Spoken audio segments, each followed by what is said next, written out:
السلام عليكم ورحمة الله وبركاته. إن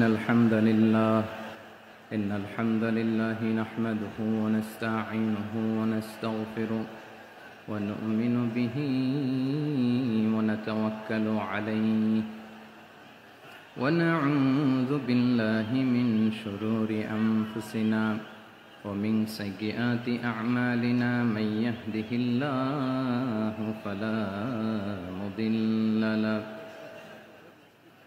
ومن يضلل فلا هادي له فلن تجد له وليا مرشدا. ونشهد أن لا إله إلا الله وحده لا شريك له هو الذي لا ضد له ولا ند له لا مثل له ولا مثيل له لا وزير له ولا كفيل له لا شبه له ولا شبيه له لا ولد له ولا والد له وهو الواحد الفرد الصمد لم يلد ولم يولد ولم يكن له كفوا أحد. ونشهد أن سيدنا ونبينا وحبيبنا وبشيرنا ونذيرنا وطبيبنا وطبيب قلوبنا وحبيبنا وحبيب ربنا محمدا عبد الله ورسوله أرسله بالحق بشيرا ونذيرا وداعيا إلى الله بإذنه وسراجا منيرا. أما بعد فقد قال الله تعالى في كلامه المجيد وفي فرقانه الحميد. أعوذ بالله من الشيطان الرجيم. بسم الله الرحمن الرحيم. إن الله يأمر بالعدل والإحسان وإيتاء ذي القربى وينهى عن الفحشاء والمنكر والبغي يعظكم لعلكم تذكرون. إن الله وملائكته يصلون على النبي يا أيها الذين آمنوا صلوا عليه وسلموا تسليما. اللهم صل على محمد وعلى آل محمد كما صليت على إبراهيم وعلى آل إبراهيم إنك حميد مجيد. اللهم بارك على محمد وعلى آل محمد كما باركت على إبراهيم وعلى آل إبراهيم إنك حميد مجيد. সকল প্রশংসার মালিককে, সকল ক্ষমতার উৎসকে। কেউ যেটা পারে না পারে কে, কেউ যেটা দেখে না দেখে কে, কেউ যেটা শোনে না, শোনে কে? সে আল্লাহ তাআলার দরবারে আমরা শুকরগুজার হচ্ছি। সবাই পড়ে নিচ্ছি কালিমাতুশ শুকর, আলহামদুলিল্লাহ। প্রিয় চট্টলাবাসী, গলা ছেড়ে দিয়ে আওয়াজ করে একসাথে সবাই পড়ুন, রব্বানা লাকাল হামদ হামদান কাসীরান তাইয়্যিবান মুবারাকান ফি ইয়া রাব্বি লাকাল হামদু কামা ইয়ানবাগি লিজালালি ওয়াজহিকা ওয়া আযীমি সুলতানিকা লাকাল হামদু বিল ঈমান লাকাল হামদু বিল ইসলাম লাকাল হামদু বিল কুরআন। আল্লাহ রাব্বুল ইজ্জা ওয়াল জালালের দরবারে শুকরিয়া জ্ঞাপনের পাশাপাশি আমি আজকের এই ঐতিহাসিক চট্টগ্রামের প্যারেড ময়দানে আয়োজিত 5 দিন ব্যাপী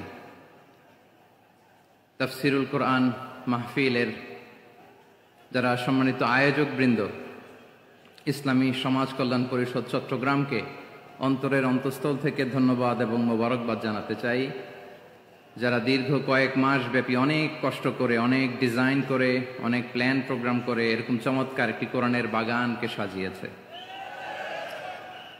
আজকের এই প্রোগ্রামের সম্মানিত সভাপতি, প্রধান অতিথি, বিশেষ অতিথি, মঞ্চে উপবিষ্ট উলামায়ে কেরাম, কমিউনিটি লিডার্স, চট্টগ্রামের বিভিন্ন পর্যায়ের বিভিন্ন দলের সামাজিক, ধর্মীয়, রাজনৈতিক নেতৃবৃন্দ, ব্যবসায়ী ভাইয়েরা, চাকরিজীবী ভাইয়েরা, শ্রমজীবী ভাইয়েরা, ছাত্র ভাইয়েরা, পর্দার আড়ালে আমার মায়েরা এবং বোনেরা, সাংবাদিক বন্ধুরা, মিডিয়া কর্মী, ইউটিউবার্স, ভলান্টিয়ার্স, আপনাদের সবাইকে অন্তরের অন্তঃস্থল থেকে শুভেচ্ছা জানাই, মোবারকবাদ জানাই।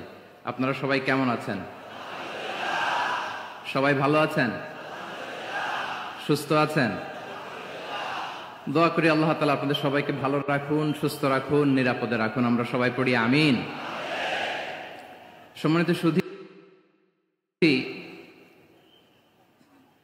হযরতুল আল্লাম শহীদ মরহুম আল্লামা দেলওয়ার হোসেন সাঈদী রাহিমাহুল্লাহ, ওনার স্মৃতি বিজড়িত আজকের এই ঐতিহাসিক প্যারেড ময়দানের তাফসিরুল কোরআনের প্রোগ্রামে সব আছে। স্টেজ আছে, শ্রোতা আছে, প্যান্ডেল আছে, মিডিয়া কাভারেজ আছে, কিন্তু আমাদের কলিজার টুকটাটা আমাদের মাঝে নাই। আজকের এই প্রোগ্রামে আলোচক হয়ে এই চেয়ারে আমি না বসে ওই শ্রোতাদের কাতারে বসে যদি আমাদের আল্লামার নুরানি চেহারার দিকে তাকিয়ে ওয়াজ শুনতে পারতাম, আমাদের হৃদয়টা ঠান্ডা হয়ে যেত, আমাদের তৃষ্ণার্ত হৃদয় শান্ত হতো।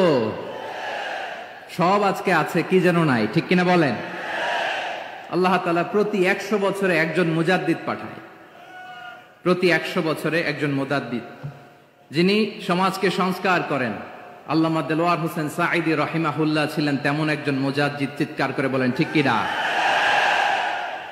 উনি শিরক বিদআতের আস্তানাকে তছনছ করে দিয়েছেন, তাওহীদের বাণীকে সমুন্নত করেছেন, গণমানুষের কাছে তাফসিরুল কোরআনকে জনপ্রিয় করেছেন।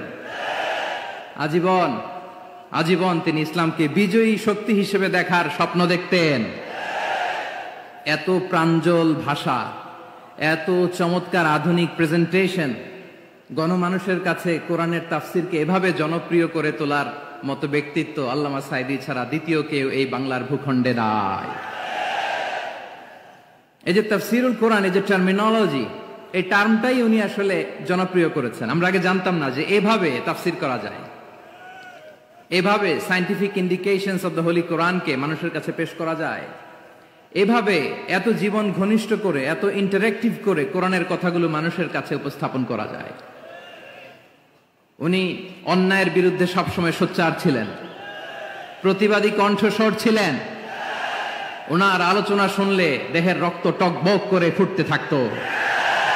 আল্লাহু আকবার, আল্লাহু আকবার, আল্লাহু আকবার।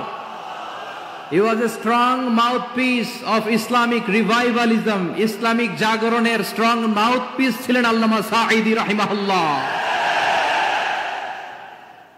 অনেক দোয়া পেয়েছেন। আমরা পড়েছি, এমন জীবন তুমি করিবে গঠন, মরণে হাসিবে তুমি, কাঁদিবে ভুবন। গোটা বিশ্বকে তিনি কাঁদিয়েছেন। আল্লামা যখন ইন্তেকাল করলেন, আমি তখন মালয়েশিয়া থেকে যুক্তরাষ্ট্রে একটা কনফারেন্সে যোগ দিতে যাচ্ছি, কাতার এয়ারলাইন্সে। মালয়েশিয়া থেকে দোহাতে নামলাম। দোহায় যখন আমার ট্রানজিট, তখন শুনতে পেলাম যে আল্লামা বিদায় নিয়েছেন। সোশ্যাল মিডিয়ায় শুনে বিশ্বাস করতে পারলাম না। মুহূর্তের মধ্যেই মাসুদ সাইদি ভাইকে মেসেজ করলাম, উনি কোনো উত্তর দিতে পারলেন না। মাসুদ ভাইয়ের সাথে যখন কোলাকুলি করি, আমাদের শামীম ভাইয়ের সাথে যখন কোলাকুলি করি, মনে হচ্ছে আল্লামা সাইদির ঘ্রাণ পাই। শরীরটা লিটারালি কাঁপছিল, নিজেকে মানাতে পারছিলাম না, বিশ্বাস করতে পারছিলাম না যে আসলে আল্লামা বিদায় নিয়েছেন। ইন দ্য মিন টাইম আমার সেকেন্ড ফ্লাইট, দোহা টু নিউ ইয়র্ক, 12 ঘন্টার ফ্লাইটে উঠলাম। ইন্টারনেট থেকে বিচ্ছিন্ন হলাম। নামার পরে শুনলাম আল্লাহু আকবার, যেখানে ওনাকে কবরস্থ করার কথা ছিল সেখানেও কবর দিতে দেয়া হয় নাই। ছবিগুলো দেখতে লাগলাম, হাসিমাখা মুখ, হাসিমাখা নিথর দেহটা, মরণে হাসিবে তুমি, কাঁদিবে ভুবন। From east to west, from north to south, the entire globe, গোটা বিশ্ব ওনার জন্য কেঁদেছে। গোটা বিশ্ব কেঁদেছে, কাবার গিলাফ ধরে ধরে মানুষ চিৎকার করেছে। এর চেয়ে শ্রেষ্ঠ মৃত্যুকার হতে পারে? আমাদের আল্লামার আর কি পাওয়ার ছিল বলেন? আর কি পাওয়ার ছিল? কুল্লু নাফসিন যায়িকাতুল মাউত, যারাই দুনিয়াতে আসবে তারা ইন্তেকাল করবে, এটা আমরা মেনে নেই, এটা আমরা জানি। কিন্তু অবাক করা বিষয় হচ্ছে আমরা আজও জানি না আমাদের আল্লামার মৃত্যু কি স্বাভাবিক হয়েছে নাকি এটা পরিকল্পিত মেডিকেল কিলিং ছিল। এটা যে পরিকল্পিত মেডিকেল কিলিং ছিল, এটা ধারণা করার পেছনে অনেক কারণ আছে। তিনি আধিপত্যবাদের বিরুদ্ধে সোচ্চার ছিলেন, ফ্যাসিবাদের বিরুদ্ধে সোচ্চার ছিলেন, রাজনৈতিক প্রতিহিংসার শিকার ছিলেন।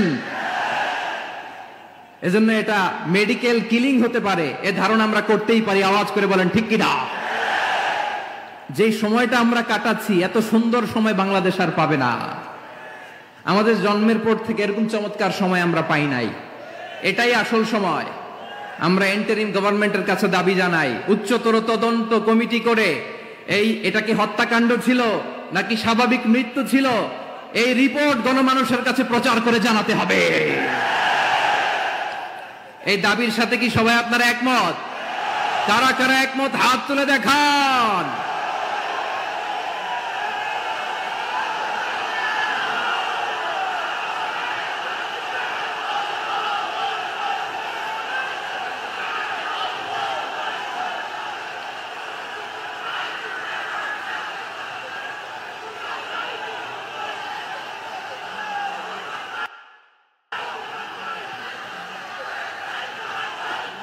আমার প্রিয় ভাইয়েরা, প্রিয় চট্টলাবাসী, আল্লাহ তাআলা তার এই মুখলেস গোলামকে তার জান্নাতুল ফেরদাউসের মেহমান হিসেবে কবুল করুক।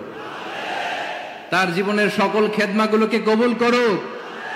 জান্নাতুল ফেরদাউসের আলা মাকামে তাকে মেহমান হিসেবে কবুল করুক। আল্লামা শহীদ দেলোয়ার হোসেন সাঈদী রাহিমাহুল্লাহ, উনি ছাড়াও এই ঐতিহাসিক ময়দানে কথা বলেছেন আল্লামা লুৎফুর রহমান রাহিমাহুল্লাহ। চলে গিয়েছেন আমাদেরকে ছেড়ে। তিনি বলতেন, ইনশাআল্লাহ মিজান আবার আসবে। হুজুর আমি তো আসলাম, আপনি তো আমাদেরকে ছেড়ে চলে গেলেন। আল্লাহু আকবার, আল্লাহু আকবার, আল্লাহু আকবার। গলায় কোনো সুর ছিল না, সুর দিয়ে কথা বলতেন না, কিন্তু এত চমৎকার শব্দের বুনন, এত চমৎকার প্রেজেন্টেশন, এত চমৎকার ভাবে ঐতিহাসিক বর্ণনাগুলো তিনি উপস্থাপন করতেন। মন্ত্রমুগ্ধ হয়ে আমরা আল্লামা লুৎফুর রহমানের কথা শুনেছি। আমরা হযরতুল আল্লাম লুৎফুর রহমান রাহিমাহুল্লাহর জন্য এই বিশাল ময়দান থেকে দোয়া করছি, আল্লাহ তাআলা তুমি তোমার এই খাদেমকে জান্নাতের মেহমান হিসেবে কবুল করে নাও। আরো অনেক আল্লামারা এখানে কথা বলেছেন, বিশেষ করে বাইতুল শরফের মরহুম পীর সাহেব হুজুর থেকে শুরু করে আরো যারা যারা তারকাতুল্য ওলামায়ে কেরাম এই চট্টগ্রামের ময়দানে কথা বলেছেন, আলো ছড়িয়েছেন। আমরা এই লক্ষ লক্ষ তাওহীদি জনতাকে নিয়ে তাদের জন্য দোয়া করছি, আল্লাহ তাআলা ওনাদের জীবনের সকল ভুল ত্রুটি ক্ষমা করে দিয়ে তাদেরকে জান্নাতুল ফেরদাউসের মেহমান বানিয়ে নিক। আমরা এই ঐতিহাসিক প্যারেড ময়দানের প্রোগ্রাম থেকে স্মরণ করতে চাই 24-এর ছাত্র নাগরিক অভ্যুত্থানে আমার যে সমস্ত ছাত্র নাগরিক ভাইয়েরা দেহের তাজা রক্ত বিলি দিয়ে নতুন বাংলাদেশ আমাদেরকে উপহার দিয়েছে। বিশেষ করে আপনাদের এই চট্টগ্রামের শহীদ ফাইসাল, শহীদ ওয়াসিম সহ সকল শহীদকে আল্লাহ তাআলা কবুল করুক। আমরা সবাই পড়ি আমিন। প্রিয় ভাইয়েরা, আমি নগণ্য একজন কোরআনের ছাত্র। এত বিশাল মঞ্চে এত বড় প্ল্যাটফর্মে কথা বলা আমার জন্য সাজে না। তারপরও আমাদের মুরব্বীরা আমাদের ডানে বায়ে বসে আছেন, ওনাদের আদেশ ক্রমে, ওনাদের অনুমতি ক্রমে কিছু কথা আজকের এই ঐতিহাসিক প্রোগ্রামে আপনাদের সামনে উপস্থাপন করার চেষ্টা করব। ওমা তৌফিক ইল্লা বিল্লাহ। প্রিয় ভাইয়েরা, 5 দিন ব্যাপী এই তাফসিরুল কোরআনের প্রোগ্রামে অনেক ওলামা হযরত কথা বলেছেন। যারা কোরআন সুন্নাহ থেকে আমাদেরকে কোরআনের কথাগুলো শোনালেন, আমরা যেন সেগুলো আমল করতে পারি। আল্লাহ আমাদেরকে তৌফিক দান করুক। শুরুতে আমাদের নিয়তটাকে খালেস করে নেওয়া দরকার। এই যে গ্যাদারিং, এই যে হিউজ শোডাউন, এগুলো যদি আমাদের নিজেদেরকে পরিবর্তন না করে তাহলে এতে কোনো লাভ নাই। জোরে বলেন ঠিক কিনা? এই প্রোগ্রাম যদি আমাদের জীবনকে পরিবর্তন করে, আমাদের চিন্তার ডিএনএ কে চেঞ্জ করে দেয়, তাহলেই চট্টগ্রামের প্যারেড ময়দান সার্থক। আসুন আমরা চিন্তাকে খালেস করে নেই। আমরা সবাই নিয়ত করি যে যতটুকু কথা আমরা কোরআনের আলোকে শুনবো, আমলের নিয়তে শুনবো ইনশাআল্লাহ। বলেন সবাই। আপনারা সবাই ঠিকঠাক আছেন তো? কখন আসছেন? আপনারা সবাই আসছেন কখন? সকালে, কেউ দুপুরে, 9টায়? আল্লাহ আল্লাহ আল্লাহ। দুপুরের খাবার খাওয়ার সুযোগ হয়েছিল? খান নাই? রোজা রাখছেন? আহা, আমি কি দিয়ে বিদায় দেব আমার এই ভাইগুলোরে? আল্লাহ তুমি আমার ভাইগুলোরে কবুল করো। ইসলামের পক্ষের এই গণজোয়ারকে আগামীর বাংলাদেশের ইসলামের জন্য তুমি কবুল করো। যেই ভালোবাসা ইসলামের জন্য হয়, যেই গণজোয়ার কোরআনের জন্য হয়, পৃথিবীর কোন শক্তি দিয়ে সেটাকে আটকানো যায় না। জোরে বলেন ঠিক কিনা? এজন্য গ্রাজুয়ালি, সিস্টেম্যাটিক্যালি, মেথোডোলজিক্যালি আমাদেরকে আগাতে হবে, শুধু আবেগ দিয়ে নয়। বিবেকেরও দরকার আছে না নাই? প্রিয় ভাইয়েরা, আসুন, আমাদের কথা অনেক বেশি, সময় অনেক কম। আমরা আর কাল বিলম্ব না করে মহাবিশ্বয় মহাগ্রন্থ আল কোরআন আল কারীম থেকে কিছু কথা শুনি।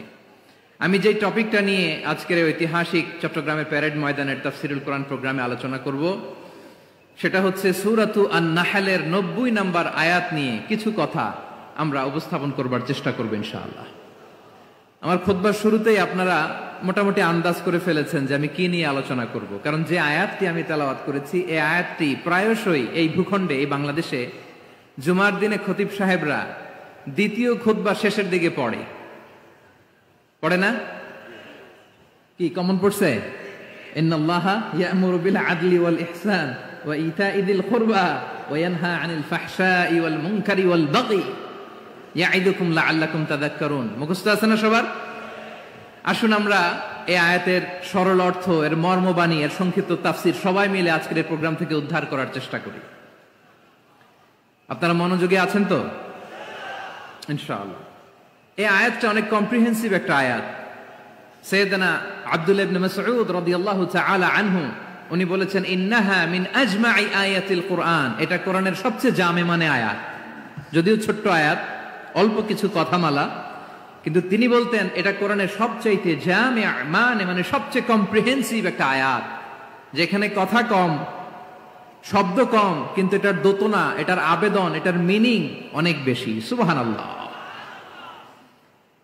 এই আয়াতে আল্লাহ তাআলা বেসিক্যালি আমাদেরকে 3টা বিষয়ে আদেশ করেছেন আর 3টা বিষয়ে বারণ করেছেন, মানে নিষেধ করেছেন। আওয়াজ করে বলুন, আদেশ করেছেন কয়টা? প্রিয় চট্টলার ভাইয়েরা, আমার মতো এই যে 3 আঙ্গুল উঁচু করে বলেন, আদেশ করেছেন কয়টা? আবার নিষেধও কয়টা?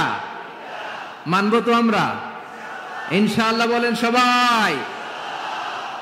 3 do's and 3 don'ts, do's and don'ts। 3টা আদেশ, 3টা নিষেধ। এই 3টা আদেশ আর 3টা নিষেধের ভেতরে আল্লাহ তাআলা গোটা ইসলামী শরিয়ার মূল নির্যাসকে ঢুকিয়ে দিয়েছেন। সুবহানাল্লাহ। এই ছোট্ট একটা আয়াতে গোটা ইসলামী শরিয়া, the gist, the cream of the creams, গোটা ইসলামী শরিয়ার মূল নির্যাসকে আল্লাহ ঢুকিয়ে দিয়েছেন। 3টা আদেশ আর 3টা নিষেধ। আসুন আমরা সরাসরি কোরআন থেকে শুনি, সবাই পড়ুন। আউযু বিল্লাহি মিনাশ শাইতানির রাজীম। বিসমিল্লাহির রহমানির রহিম। ইন্নাল্লাহা ইয়া'মুরু বিল আদলি ওয়াল ইহসানি ওয়া ইতা'i যিল কুরবা ওয়া ইয়ানহা আনিল ফাহশাই ওয়াল মুনকারি ওয়াল বাগি ইয়া'ইযুকুম লা'আল্লাকুম তাযাক্কারুন।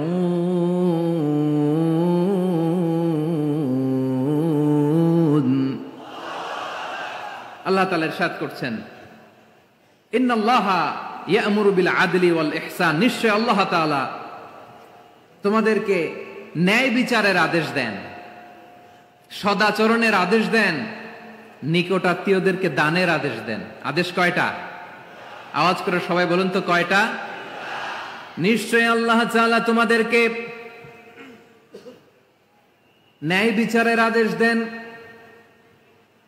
সদাচরণের আদেশ দেন, তিনি তোমাদের নিকট আত্মীয়দেরকে দানের আদেশ দেন, আর তিনি তোমাদেরকে অশ্লীলতা থেকে নিষেধ করেন, মন্দ কাজ থেকে নিষেধ করেন, অবাধ্যতা সীমা লঙ্ঘন থেকে নিষেধ করেন।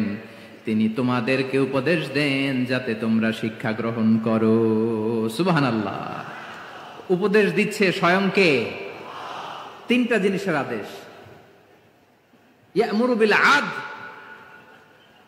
সুবিচার ন্যায় বিচারের আদেশ তিনি দেন। ইহসানের আদেশ দেন, যাতে আমরা ইহসান করি, একে অপরের প্রতি সুবিচার করি, মহানুভবতা দেখায়, অনুগ্রহ দেখায়, আর নিকট আত্মীয়দেরকে যেন আমরা দান করি। এই তিনটা আদেশ তিনি দিয়েছেন। আর কোন তিনটা জিনিস থেকে তিনি বারণ করেছেন? অশ্লীলতা, ফাহশা, মুনকার, মানে সব মন্দ আর অসৎ কাজ, এগুলো থেকে তিনি আমাদেরকে বারণ করেন। ওয়াল বাগি, অবাধ্যতা, সীমা লঙ্ঘন, এই তিনটা কাজ থেকে তিনি আমাদেরকে বারণ করেন। তিনি আমাদেরকে উপদেশ দেন, স্বয়ং আল্লাহ তাআলা আমাদেরকে উপদেশ দেন যাতে করে আমরা শিক্ষা গ্রহণ করি। সুবহানাল্লাহ পড়ে। তাহলে আসুন আমরা ধরে ধরে একটা একটা করে সামনের দিকে আগাই। আল্লাহ তাআলা প্রথমে আমাদেরকে আদেশ দিয়েছেন আদালের। ইন্নাল্লাহা ইয়া'মুরু বিল আদল। আওয়াজ করে বলুন আল আদাল। সবাই পড়ুন আল আদাল। আমরা উর্দু জানি, হিন্দি জানি, অনেকে ইংরেজিও জানি, কিন্তু আরবি শব্দগুলো আমাদের মুখ দিয়ে বেরোতে চায় না। আওয়াজ করে বলুন আল আদাল। মাশাআল্লাহ। ইন্নাল্লাহা ইয়া'মুরু বিল আদল। আল্লাহ তাআলা আমাদেরকে আদলের আদেশ দেন। আদল অনেকে না বুঝলেও আদালত শব্দটা বুঝবেন। আদালত, আদালত, আদালত বুঝেন না? যেখানে বিচার কার্যের ফয়সালা করা হয়, কোর্ট কাচারি আদালত, এটা তো ভেরি কমন। এটা শুনছেন না সবাই? আদালত, যেখানে ন্যায় বিচার হবে, সুশাসন হবে। কিন্তু ভাগ্যের কি নির্মম পরিহাস, ওখান থেকে মিথ্যা সাক্ষী দিয়ে মনমতো রায় দিয়ে দেয়া হয়। এগুলোর পরিবর্তন হওয়ার দরকার আছে না নাই? প্রিয় ভাইয়েরা, আদালত, আল আদল, ইংরেজিতে বলে জাস্টিস, ন্যায় বিচার, সুবিচার, সুশাসন, জাস্টিস, আল আদল, সব জায়গায় এই জাস্টিস থাকা দরকার। Justice should be prevailed in the society.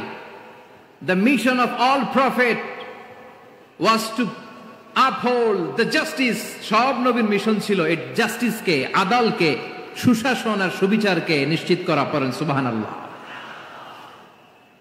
And the core message of every divine scripture was to uphold justice. পৃথিবীর সব আসমানি কিতাবের মূল শিক্ষা ছিল এই জাস্টিসকে সমাজে এনশিওর করা, সুবিচার, সুশাসনকে এনশিওর করা। তাহলে প্রিয় ভাইরা, আমরা বুঝতে পারলাম আল আদল শব্দের মানে হচ্ছে ইনসাফ বা সুবিচার বা ন্যায় বিচার। এটা হচ্ছে একটা general meaning, very general meaning. আপনি যদি ইন ডেপথ বুঝতে চান, আরো ভেতরে যান, তাহলে আদল মানে হচ্ছে সমন্বয়, আদল মানে হচ্ছে ভারসাম্য, ব্যালেন্স। আদল মানে হচ্ছে মধ্যম পন্থা। সুবহানাল্লাহ পড়েন। কারণ সব সময় সমান সমান হইলেই সুবিচার হয় না। কথা কি বুঝতেছেন? ইসলামের দ্য কনসেপ্ট অফ আদল, এটা এমন আদল, এটা সব সময় সমান সমান নয়। যখন সমান সমান দেয়া দরকার, ইসলাম সমান সমান দেয়। যখন ব্যালেন্স করা দরকার, চেক এন্ড ব্যালেন্স, সমন্বয়, ভারসাম্য করা দরকার, তখন ইসলাম ভারসাম্য করে দেয়। এটার নাম আদল। সুবহানাল্লাহ। সহজ করে আপনাদেরকে বুঝাই। যেমন ধরুন, একটা পরিবারের 3 জন সদস্য, স্বামী, স্ত্রী আর সন্তান। তাদের সকালবেলার ব্রেকফাস্টে স্বামীর সকালের নাস্তায় স্বামীর 3টা রুটি লাগে, স্ত্রীর 2টা লাগে, আর সন্তানের 1টা রুটি লাগে। এখন আমি যদি সমান সমান করে আদল করতে চাই, সবাইকে যদি 3টা করে রুটি দেই, তাহলে স্বামী বেচারার জন্য ঠিক আছে? কি বলেন? কথা কি বুঝতেছেন না কষ্ট হয়ে যাচ্ছে? যদি সমান সমানের নিয়মে আগাই, তাহলে 3টা করে যদি রুটি দেই, স্বামীর জন্য ওকে, কিন্তু স্ত্রীর জন্য 1টা বেশি হয়ে যায়। আর সন্তানের জন্য কয়টা বেশি হয়? আচ্ছা, এই তো বুঝতেছেন, মাশাআল্লাহ। আচ্ছা, 2টা করে যদি সবাই দেই সমান সমান নীতিতে, তাহলে স্ত্রীর জন্য, স্ত্রী বেচারির জন্য ঠিক আছে, কিন্তু স্বামীর কয়টা কম পড়ে? আর সন্তানের বেশি হয়ে যায় কয়টা? আচ্ছা, সমান সমান নীতিতে সবাইকে যদি সকালের নাস্তার জন্য 1টা করে রুটি দেই, সন্তানের জন্য ঠিক আছে, কিন্তু স্ত্রী বেচারির কম পড়ে কয়টা? স্বামীর কম পড়ে কয়টা? 2টা। কথা কি বুঝতেছেন? আর আমি যদি স্বামীকে দেই 3টা, স্ত্রীকে দেই 2টা, আর সন্তানকে দেই 1টা, তাহলে কারো অপচয় হবে না। যার যতটুকু দরকার ঠিক ততটুকুই কাজে লাগবে। চিল্লায় বলেন ঠিক কিনা? এটাই হচ্ছে ইসলামের আদল, যেখানে যার যতটুকু দরকার তাকে সেখানে ঠিক ততটুকু দিয়ে দেওয়ার নামই হচ্ছে আদল। চিল্লায় পড়েন আল্লাহু আকবার। রব্বুল আলামিন বলেন, ইউসিকুমুল্লাহু ফি আওলাদিকুম লিযযাকারি মিসলু হাযযিল উনসায়াইন। আল্লাহ তোমাদেরকে ওসিয়ত করেন, তোমাদেরকে আদেশ দেন, উত্তরাধিকার সম্পদ যখন বন্টন হবে, ছেলেরা যতটুকু পাবে, মেয়ে পাবে তার অর্ধেক। সুবহানাল্লাহ বলেন। দেখেন, ছেলে যদ্দূর, মেয়ে অর্ধেক, ছেলে ডবল পাবে। আপাত দৃষ্টিতে মনে হয় এখানে অবিচার হয়েছে, কিন্তু আসলে কি অবিচার হয়েছে? আপনি বিয়ের ক্ষেত্রে যান, ওইখানে আবার ছেলে মোহরানা দেয়, মেয়ে সেখানে মোহরানা পায়। তাহলে চেক এন্ড ব্যালেন্স, ভারসাম্য, ব্যালেন্স, মধ্যম পন্থা এখানে আছে না নাই? এটাই হচ্ছে ইসলামের আদল। আল্লাহ তাআলা এই আদলের আদেশ দিয়েছেন, সুবিচার, ন্যায় বিচার, সুশাসন এবং ভারসাম্যের আদেশ দিয়েছেন। প্রিয় ভাইয়েরা, একটি শান্তিময় সমাজ, একটা সমৃদ্ধ সমাজ, একটা মানবিক সমাজ যদি আমরা পেতে চাই, এই আয়াতের মধ্যে যতগুলো পয়েন্ট আছে সবগুলোর বাস্তবায়ন লাগবে। কথা বুঝতে পেরেছেন? বলেন, আওয়াজ করে বলেন, আমরা একটা শান্তির সমাজ চাই কি চাই না? আমরা একটা সমৃদ্ধ বাংলাদেশ চাই কি চাই না? আমরা একটা মানবিক বাংলাদেশ চাই কি চাই না? এই আয়াতে আল্লাহ তাআলা একটা মানবিক সমাজের রূপরেখা টেনেছেন। তার প্রথম কথা হচ্ছে, ইন্নাল্লাহা ইয়ামুরু বিল আদল। আল্লাহ তাআলা তোমাদেরকে আদলের নির্দেশনা দেয়, সুবিচার, সুশাসনের নির্দেশনা দেয়। যে সমাজে আদল থাকে না, সেই সমাজে জুলুম মানুষের ঘাড়ে চেপে বসে। আদলের বিপরীত হচ্ছে জুলুম। আদলের বিপরীত কি? জুলুম বা জাওর, অত্যাচার, অবিচার, বৈষম্য। এই যে বৈষম্য বিরোধী ছাত্র আন্দোলন কেমন পড়ছে? এই যে একজন সমন্বয়ক তো দেখা করলো আমার সাথে। জুলুম মানে হচ্ছে বৈষম্য।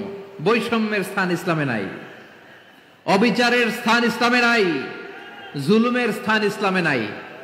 আল্লাহ তাআলা বলেন যে আমি জুলুমকে নিজের জন্য হারাম করেছি এবং তোমাদের জন্য হারাম করেছি। বিশ্বনবী ফরমান, আল্লাহ তাআলা বলেন হাদিসে কুদসিতে, ইয়া ইবাদি ইন্নী হারামতুয যুলমা আলা নাফসি ওয়া জাআলতুহু বাইনাকুম মুহাররামান ফালা তাযালামু। আমার গোলামেরা শোনো, নিশ্চয় আমি আল্লাহ তাআলা জুলুমকে আমি আমার উপরে হারাম করেছি, অনুরূপভাবে জুলুম করাকে তোমাদের উপরেও হারাম করেছি। ফলে ফালা তাযালামু, তোমরা একে অপরের সাথে জুলুম করো না। নির্দেশনাটা কার? খবরদার, জুলুমের সাথে আমাদের কোনো সম্পর্ক নাই। আল্লাহ তাআলা আদলের আদেশ দিয়েছেন, আদালতের আদেশ দিয়েছেন, সুশাসনের, ন্যায় বিচারের আদেশ দিয়েছেন। ইন্নাল্লাহা ইয়ামুরু বিল আদল, আমাদেরকে আদল প্রতিষ্ঠা করতে হবে। জুলুমের সাথে ইসলামের কোনো সম্পর্ক নাই। আল্লাহ তাআলা জালিমদের জন্য কঠিন শাস্তি প্রস্তুত করে রেখেছেন। যারা এই আদলকে ভুলুণ্ঠিত করে জুলুমের রাস্তায় হাঁটতে চায়, তাদের প্রাপ্য কিয়ামতের ময়দানে বুঝিয়ে দিবে কে? আল্লাহ তাআলা তাদের প্রাপ্যকে বুঝিয়ে দিবেন। এজন্য বিশ্বনবী বলে, খবরদার, তোমরা ইনসাফ করবে, আদল করবে, জুলুম করবে না। আর জুলমু যুলুমাতুন ইয়াউমাল কিয়ামা, জুলুম কিয়ামতের দিন অন্ধকার হয়ে জালিমের ঘাড়ে চেপে বসবে। আবার বিশ্বনবী বলতেন, ইত্তাকি দাওয়াতাল মাজলুম, খবরদার তোমরা মজলুমের কান্নাকে ভয় করো। ফাইন্নাহু লাইসা বাইনাহু ওয়া বাইনাল্লাহি হিজাব, কেননা মজলুমের কান্নার মাঝে আর আল্লাহর আরশের মাঝে কোনো পর্দা থাকে না। বিশ্বাস হয়? এই কথা বিশ্বাস হয়? এর জলজ্যান্ত প্রমাণ তো আমরা নিজেরাই দেখলাম। হ্যাঁ, মজলুমের কান্না ফুলে ফেপে মহিরুহ হয়ে পাহাড়ের মতো হয়ে বিস্ফোরিত হয়ে জালিমের মসনদকে ছারখার করে দিয়েছে। এর প্রমাণ তো আমরা নিজেরাই তো দেখলাম। জালিমের পরিণতি কি হয় আমরা জীবদ্দশাই তো দেখলাম। এমনও কোন জুলুম নাই যে হয় নাই, ঠিক কিনা বলেন? আহারে জুলুম, আহারে জুলুম। রিসেন্টলি আয়না ঘরের কিছু ছবি প্রকাশিত হয়েছে সোশ্যাল মিডিয়ায়, দেখেছেন আপনারা? হ্যাঁ, ছোট্ট একটা জায়গা, স্বাধীন মানুষকে প্রাণীর মতো পাখির মতো খাঁচায় বন্দি করে রেখেছে। কখন দিন কখন রাত কিচ্ছু জানে না, কখন দিন কখন রাত কিছু জানে না। বছরের পর বছর কেটে গিয়েছে। এক্সট্রা জুডিশিয়াল কিলিং এর কোনো হিসাব নাই, বিচার বহির্ভূত হত্যা, এনফোর্স ডিসঅ্যাপিয়ারেন্স, গুম, যেটা সবচাইতে বড় মানবতা বিরোধী অপরাধ। কত মানুষ যে গুম হয়েছে তার কোনো ইয়ত্তা নাই। যেই ফ্যামিলির সদস্য গুম হয়েছে তারা কি ওই লোকটার জন্য মাগফিরাতের দোয়া করবে নাকি সুস্বাস্থ্যের দোয়া করবে তারা নিজেরাও জানতো না, কারণ জানে না ও বেঁচে আছে না মরে গেছে। আহা, বিডিআর নওজওয়ানদের যারা ছাড়া পেল দেখলাম, বিনা অপরাধে কোনো অন্যায় ছাড়া অপরাধ ছাড়া তাদের জীবন থেকে, তাদের তারুণ্যের, তাদের যৌবনের 15 বছর 16 বছর 17 বছর নাই, 6 মাস বয়সের ছোট বাচ্চাকে রেখে জেলে গেছে। 6 মাসের মেয়ে বেরোয় দেখে মেয়ের বয়স 17 বছর। মেয়ে বাবারে চিনে না, বাবা মেয়েরে চিনে না। মেয়েকে এখন বিয়ে দিয়ে আরেক ছেলের হাতে তুলে দিবে। মেয়ের শৈশব বাবা দেখে নাই, মেয়ের কৈশোর বাবা দেখে নাই, মেয়ের তারুণ্য দেখে নাই। আরেক যুবককে দেখলাম 14 বছরের 14 দিনের সংসার, 2 সপ্তাহের সংসার শেষে জেলে গেছে। কত যুবকের যে স্ত্রী চলে গিয়েছে ফ্যামিলি ছেড়ে, কারণ জানে না তো কবে আসবে, কি হবে, কেউ জানতো না। দাম্পত্য জীবনের মাত্র 14 দিনের স্মৃতি, এই স্মৃতিকে আঁকড়ে ধরে এক বোন 16টা বছর 17টা বছর কাটিয়ে দিয়েছে। আমি নিউজটা দেখে ভাবলাম, আমার এই বোনের প্রতিটি দিন কিভাবে কেটেছে, প্রতিটি রাত কিভাবে কেটেছে, প্রতিটি ক্ষণ কিভাবে কেটেছে। বিশ্বনবী বলেছেন, ইত্তাকি দাওয়াতাল মাজলুম ফাইন্না লাইসা বাইনাহু ওয়া বাইনাল্লাহি হিজাব। মাজলুমের কান্নাকে ভয় করো, কারণ মাজলুমের কান্না আর আল্লাহর মাঝে কোনো পর্দা থাকে না। আমরা আর এরকম কোন জুলুম বাংলাদেশে দেখতে চাই না, জোরে বলেন ঠিক কিনা? আর কেউ নতুন করে জালিম হোক আপনারা চান? আবার নতুন করে কেউ ফ্যাসিস্ট হোক আপনারা চান? এক দল আরেক দলকে নিশ্চিহ্ন করার রাজনীতিতে মেতে উঠুক এটা আপনারা চান? আমরা বাংলাদেশকে আদল দিয়ে সাজাতে চাই। আমরা এই 56,000 বর্গ মাইলের প্রতিটা ইঞ্চি মাটিকে কোরআনের আইন দিয়ে সাজাতে চাই। রাজি আছেন আপনারা? কারা কারা রাজি দেখান হাত তুলে আল্লাহকে।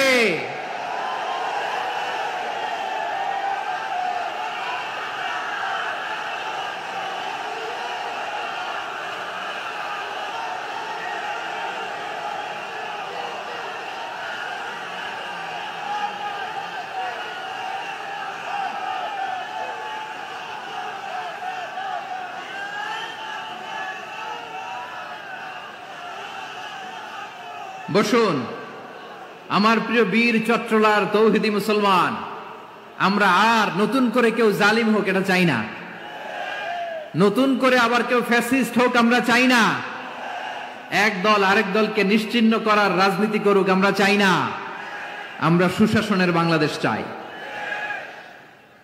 আমরা মানবিক বাংলাদেশ চাই, আমরা একটা সমৃদ্ধ বাংলাদেশ চাই, আমরা বিশ্বের বুকে সম্মান নিয়ে মাথা উঁচু করে দাঁড়াতে চাই, ঠিক কিনা বলেন?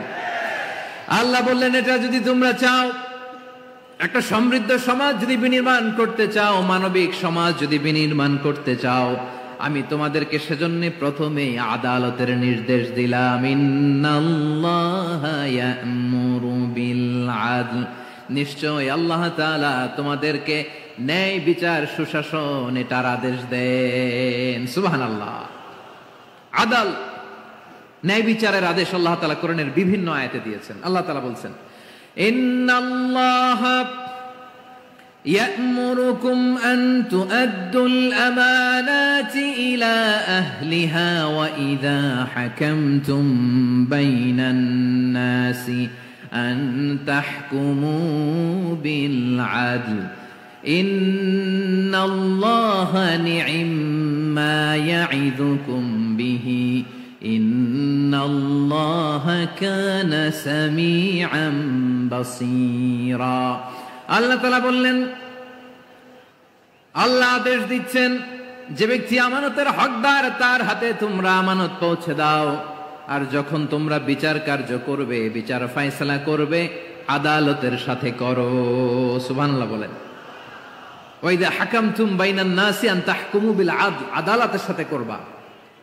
আল্লাহ তাআলা বলেন, যারা জাজ হবে, বিচারক হবে, তাদের যদি বাদী বিবাদীর কারো সাথে শত্রুতা থাকে, কারো সাথে যদি কোনো ধরনের রেষারেষি থাকে, আল্লাহ বলেন বিচার কার্য করতে যে ওই শত্রুতা রেষারেষির কারণে আদালতের বাইরে যে অবিচার করে বিচার করো না। ওয়ালা ইয়াজরিমান্নাকুম শানাআনু কওমিন আলা আল্লা তা'দিলু ই'দিলু হুয়া আকরাবু লিত্তাকওয়া ওয়াত্তাকুল্লাহা ইন্নাল্লাহা খাবীরুম বিমা তা'মালুন। খবরদার কোন জাতির প্রতি, কোন গোষ্ঠীর প্রতি, কোন গোত্রের প্রতি আক্রোশ যেন তোমাদেরকে ন্যায় বিচার থেকে দূরে সরিয়ে না দেয়, বরং আমি আল্লাহর আদেশ হলো ই'দিলু, তোমরা আদল করো, ন্যায় বিচার করো, সুবিচার করো, সুশাসন প্রতিষ্ঠা করো। হুয়া আকরাবু লিত্তাকওয়া, এটাই তাকওয়ার সবচেয়ে কাছাকাছি। সুবহানাল্লাহ বলেন। কোরআনের বিভিন্ন আয়াতে আল্লাহ তাআলা স্পেসিফিকলি ধরে ধরে বিচার করার সময় আমরা যেন আদাল করি সেটা বলেছেন। কোরআনের কোন কোন জায়গায় আল্লাহ তাআলা এই আল আদল শব্দটা ব্যবহার করেছেন। আবার একই জিনিস ইনসাফ, সুবিচার, সুশাসন, ন্যায় বিচার, ন্যায় পরায়ণতা বুঝাতে আল্লাহ তাআলা কখনো কখনো আল কিসত শব্দটা ব্যবহার করেছেন। আওয়াজ করে সবাই বলুন আল কিসত। প্রিয় ভাইরা, সবাই আওয়াজ করে আমার সাথে সাথে বলুন আল কিসত। আল্লাহ তাআলা বলেন, ওয়া ইন হাকামতা ফাহকুম বাইনাহুম বিল কিসত ইন্নাল্লাহা ইউহিব্বুল মুকসিতিন। যখন তুমি বিচার করবে, বিশ্বনবীকে উদ্দেশ্য করে অ্যাড্রেস করে বললেন, নবী হে, ইহুদিরা কোনো বিষয়ে মীমাংসার জন্য যদি আপনার দরবারে আসে, যদি বিচার করতে হয়, খবরদার অবিচার করবেন না। ফয়সালা যেটা করবেন কিসতের সাথে করবেন, ন্যায় পরায়ণতার সাথে করবেন, কারণ ইন্নাল্লাহা ইউহিব্বুল মুকসিতিন, নিশ্চয় আল্লাহ রাব্বুল ইজ্জাত ন্যায় পরায়ণশীলদেরকে বড্ড ভালোবাসেন। সুবহানাল্লাহ বলেন। ন্যায় পরায়ণ লোকদেরকে আল্লাহ তাআলা বড্ড ভালোবাসেন। অন্য আয়াতে আল্লাহ তাআলা বলছেন, وَنَضَعُ الْمَوَازِينَ الْقِسْطَ لِيَوْمِ الْقِيَامَةِ فَلَا تُظْلَمُ نَفْسٌ شَيْئًا। আমি কিয়ামতের দিন ন্যায় পরায়ণতার মানদণ্ড স্থাপন করব, যেটাকে আমরা মিজানের পাল্লা বলি।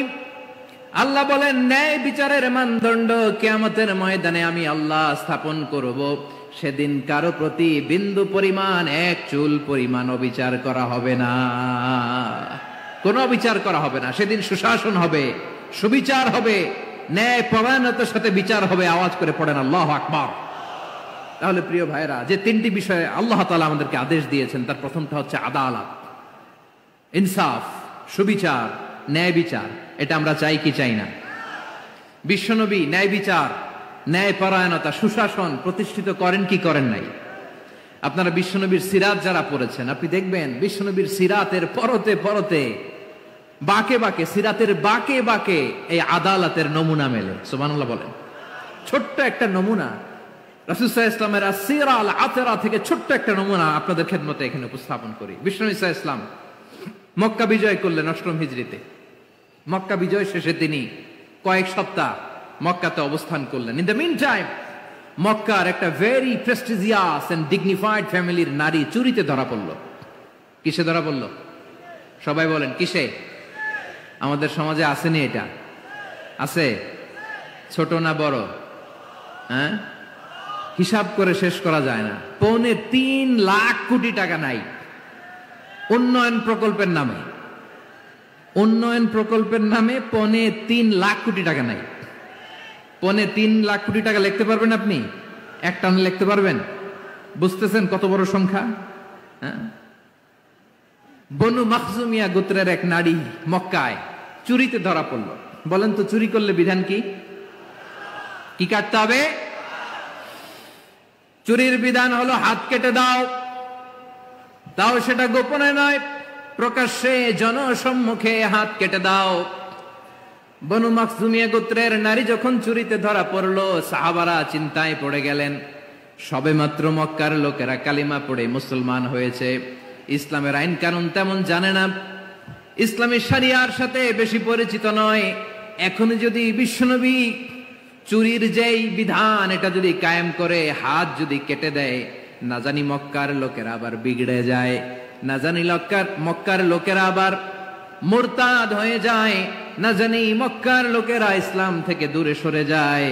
চলো চলো, সাহাবীরা মিলে পরামর্শ করলেন, চলো বিশ্বনবীর কাছে যে বলি, ও নবী, শুধু কেবলমাত্র একমাত্র এই নারীর জন্য চুরির হাত কাটার বিধানটা আপনি একটু থামিয়ে দেন। চুরির হাত কাটার যে বিধান এইখানে একটু রহিত করে দেন, বাকিগুলা কইরেন মদিনাতে যে চলবে, কিন্তু মক্কায় এবারের জন্য মাফ করে দেন। কিন্তু কে বলবে? এই যে পরামর্শ, সাজেশন, এটা কে দিবে বিশ্বনবীর কাছে? সাহাবারা চিন্তায় পড়ে গেলেন। আল্লাহর নবীর সামনে দাঁড়িয়ে আল্লাহর দেয়া হুদুদ, আল্লাহর দেয়া বিধান থামিয়ে দেওয়া, মাফ করে দেওয়া, এই কথা বিশ্বনবীর সামনে বলার সাহস তো কেউ রাখে না। কেউ কেউ বলল, বিশ্বনবীর পালক পুত্র যায়েদ বিন হারেসার সন্তান উসামারে বিশ্বনবী নাতির মতো আদর করে, বড্ড বেশি ভালোবাসে উসামারে। এজন্য সাহাবারা উসামাকে বলতো হিব্বু রাসূলিল্লাহ, বিশ্বনবীর ভালোবাসা। কি বলতো? সাহাবীরা বললেন, বিশ্বনবীর ভালোবাসা হিব্বু রাসূলিল্লাহ, উসামারে পাঠাও। উসামারে বিশ্বনবী নাতির মতো স্নেহ করে, মায়া করে, ভালোবাসে। আমরা পারবো না, উসামা পারবে। সবাই মিলে ফুলিয়ে ফুসিয়ে ওসামাকে, ছোট্ট ওসামাকে রাজি করালো। ওসামা, এমন এমন কথা যে তুমি বিশ্বনবীর কাছে বলতে হবে, পারবা নাকি? ওসামা বলে, পারবো। সাইয়েদনা ওসামা রাদিয়াল্লাহু তাআলা আনহু তরুণ সাহাবী বিশ্বনবীর কাছে গেলেন, যে বললেন, নবী, বনু মাখজুমিয়া গোত্রের এক নারী চুরিতে ধরা পড়েছে, এবারের জন্য কি এই মহিলাটারে মাফ করে দিলে হয় না? এবারের জন্য একটু ক্ষমা করা যায় না নবী? বিশ্বনবী বলেন, আতাশফাউ ফি হাদ্দিম মিন হুদুদিল্লাহ, তোমার এত বড় সাহস উসামা, তুমি আল্লাহর হাত, আল্লাহর দেয়া বিধান, এটার ব্যাপারে সুপারিশ করতে এসেছো? তোমরা কি জানো তোমাদের আগে যত কম, যত গোত্র, যত জনপদ ধ্বংস হয়েছে তার কারণ ছিল তাদের মধ্যে গরিবরা অন্যায় করলে তারা বিচার করত, আর ধনীরা অন্যায় করলে তারা মাফ করে দিত। খবরদার! ওয়া আইমুল্লাহ লাউ আন্না ফাতিমাতা বিনতি মুহাম্মাদিন সারাকাত লাকাতা মুহাম্মাদুন ইয়াদাহা। বিশ্বনবী বললেন, আরে ওসামা, বানু মাখজুমিয়ার ওই প্রেস্টিজিয়াস এন্ড ডিগনিফাইড ফ্যামিলির মেয়ে তো দূর কি বাত, অনেক দূরের কথা। জেনে রেখো ওসামা, আমার কলিজার টুকরা, নয়নের পুটুলি ফাতেমাও যদি মক্কার জমিনে আজকে এই চুরির দায়ে ধরা পড়তো, আমি বিশ্বনবী মুহাম্মাদুর রাসূলুল্লাহ ধরে ফাতেমার ডান হাতটা কেটে দিতে এক বিলম্ব দেরি করতাম না। ইন্নাল্লাহা ইয়া'মুরু বিল আদল, আমাদেরকে জাস্টিস শিখায় পশ্চিমারা, আমাদেরকে ইনসাফ শিখায়, আমাদেরকে সুশাসন শিখায়। আর ইনসাফ, সুশাসন, ন্যায় বিচার, সুবিচার, জাস্টিস কারে বলে বিশ্বনবীর বায়োগ্রাফি থেকে জেনে নাও। এই ছিল বিশ্বনবী সাল্লাল্লাহু আলাইহি ইসলামের আদালতের নমুনা। আপনি যদি সাইয়েদনা ওমর ফারুকের জীবনের দিকে তাকান, এমন কঠোর, এমন বীর সেনানী ছিলেন। সাইয়েদনা ওমর ফারুক যদি রাস্তার এই মাথা দিয়ে হাঁটা শুরু করতেন, শয়তান ওমর ফারুককে দেখলে ওই রাস্তা রেখে দিয়ে অন্য রাস্তা দিয়ে হাঁটতো। সুবহানাল্লাহ। ওমর ফারুক রাদিয়াল্লাহু তাআলা আনহু কি পার্সোনালিটি ছিল, কি পার্সোনালিটি! আমাদের এলাকায় ছোট বাচ্চারা রাতে ভাত খেতে চায় না, আমার মেয়েটাও খেতে চায় না, এই এটা দিব ওইটা দিব, আজকে মাহফিলে আসার সময় বলে দিছে লিস্ট করে এটা এটা আনতে হবে। তো ছোট্ট বাচ্চাদের অনেক বায়না থাকে, ওরা রাতে খেতে চায় না। তো মায়েরা বিভিন্ন ভয় দেখায়, এই বাঘ আসবে খাও, এই ভূত আসবে খাও। আপনারা কি বলেন চট্টগ্রামে? কি আসবে?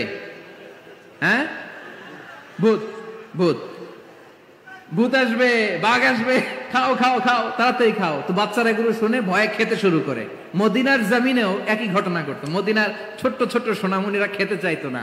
তো মায়েরা বলতো, হা হুয়া ইয়াতি উমর, হা হুয়া ইয়াতি উমর, ওই যে উমর আসতেছে, উমর। ওমরে ফারুকের কথা শুনলে বাচ্চারা একেবারে ঠান্ডা। সুবহানাল্লাহ পড়বেন না? প্রভু তুমি বলেছ রাসূল দেবে না, বলনি দেবে না ওমর, বলনি দেবে না হামজা তারিক, খালিদ বিজয় সমর। প্রভু তুমি বলেছ রাসূল দেবে না, বলনি দেবে না ওমর, বলনি দেবে না হামজা তারিক, খালিদ বিজয় সমর। প্রভু তুমি বলেছ রাসূল দেবে না। আল্লাহু আকবার। ওমরে ফারুক রাদিয়াল্লাহু তাআলা আনহু, ওনার কথা শুনলে গায়ের মধ্যে গুজবাম হয়, গায়ের পশমগুলো দাঁড়িয়ে যায়। সুবহানাল্লাহ বলেন। কি পার্সোনালিটি ছিল, কি ব্যক্তিত্ব ছিল। মুনাফিকরা ওমরে ফারুককে জমের মতো ভয় পেতেন। শয়তান, খুদ শয়তান এই রাস্তা দিয়ে আসলে শয়তান অন্য রাস্তা দিয়ে হাঁটতো। ওমরে ফারুক রাদিয়াল্লাহু তাআলা আনহুর জীবনে যদি দেখেন, তাহলে সেখানে আপনি আদালতের, ইনসাফের, সুশাসনের, জাস্টিসের নমুনা দেখতে পাবেন। কয়টা শুনবেন? সাইয়েদনা ওমরে ফারুকের রাদিয়াল্লাহু তাআলা আনহুর সন্তান আব্দুর রহমান মিশরে মদ খেয়ে মদ্যপ অবস্থায় ধরা পড়েছে। মদ খাওয়ার কারণে, মদ যদি কেউ পান করে আর যদি প্রমাণিত হয়, তার বিচার হলো 80 বেত। আওয়াজ করে বলেন কয় বেত? বাংলাদেশেও তো এই আইন আছে নাকি? বাংলাদেশে আছে? হ্যাঁ, মদ খাইলে 80 বেত, এই আইন বাংলাদেশে চালু হোক। আমরা চাই কি চাই না? চাই সবাই। এজন্যই তো ইসলাম ভাল লাগে না। ইসলামকে ভাল লাগে না। ইসলামকে আউট করে রাখতে পারলেই তো এরকম বড় বড় বোতল খাওয়া যায়। একেবারে সহজ, পানির মতো সহজ, হিসাব একেবারে সহজ। ওমরে ফারুক রাদিয়াল্লাহু তাআলা আনহুর ছেলে ভুল করে মদ পান করে ফেলেছিলেন। আব্দুর রহমান, ঘটনা ঘটেছে মিশরে। মিশরের গভর্নর তখন আমর ইবনুল আস রাদিয়াল্লাহু তাআলা আনহু। আব্দুর রহমানের ভাই যে গভর্নরকে বলল, গভর্নর যদি একটু দয়া করেন, খলিফার ছেলে আমার ভাই আব্দুর রহমান মদ্যপ অবস্থায় ধরা পড়েছে, জনসম্মুখে যদি আপনি বেত্রাঘাত করেন আমাদের প্রেস্টিজ থাকে না, যদি 80 বেত আপনি মারেন আমার কোনো কথা নাই, কিন্তু ঘরের ভেতরে মারেন। আব্দুর রহমানের ভাইয়ের সুপারিশ শুনে সাইয়েদনা আমর ইবনুল আস রাদিয়াল্লাহু তাআলা আনহু রাজি হয়ে গেলেন। ঘরের ভেতরে লোকচক্ষুর আড়ালে 80 বেত তিনি মানলেন।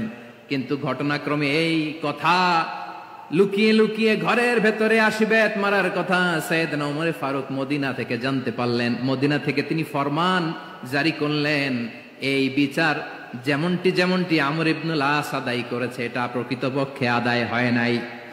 আসো সবাই মদিনায় আসো, আমর ইবনুল আস মদিনায় আসো, আব্দুর রহমানও আসো, সবাই আসো, জনসম্মুখে এই বিচার কার্যকর করতে হবে।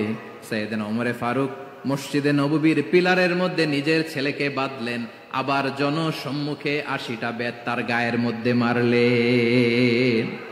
মাজমুয়ে ফাতাওয়া ইবনে তাইমিয়া রাহিমাহুল্লাহ উনি এটা নকল করেছেন। এটা সবচেয়ে বিশুদ্ধ মত। আরো অনেক মত আছে, মারা গেছে কবরের উপর, ওগুলো বাদই দিলাম। কেমন খলিফা ছিলেন, কেমন খলিফা! পশ্চিমারা তোমরা জাস্টিস আমাদেরকে শেখাও, ইনসাফ কারে বলে, সুশাসন আমাদেরকে তোমরা শিখাও। ওমরে ফারুক রাদিয়াল্লাহু তাআলা আনহু ওই বিচারকে তিনি ধর্তব্য মনে করেন নাই। মদিনাতে এনে আবার জনসম্মুখে আবার 80 বেত মেরেছেন। মিশরে ওমরে ফারুক রাদিয়াল্লাহু তাআলা আনহু আমর ইবনুল আসকে গভর্নর করে পাঠালেন।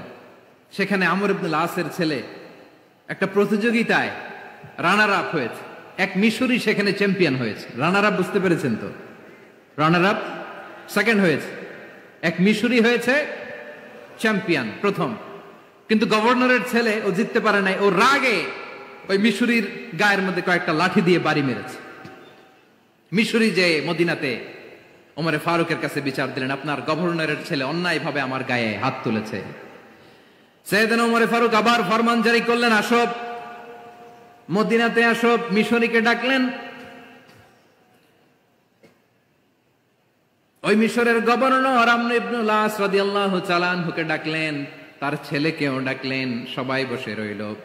আমর ইবনুল আস রাদিয়াল্লাহু তাআলা আনহু মাথা নিচু করে বসে আছেন, লজ্জায় কাচুমাচু। হায় হায়, আজকে আমার ছেলের কারণে আমিরুল মুমিনিন খলিফাতুল মুসলিমিন ওমরে ফারুকের কাছে আমি জনসম্মুখে লজ্জিত হচ্ছি।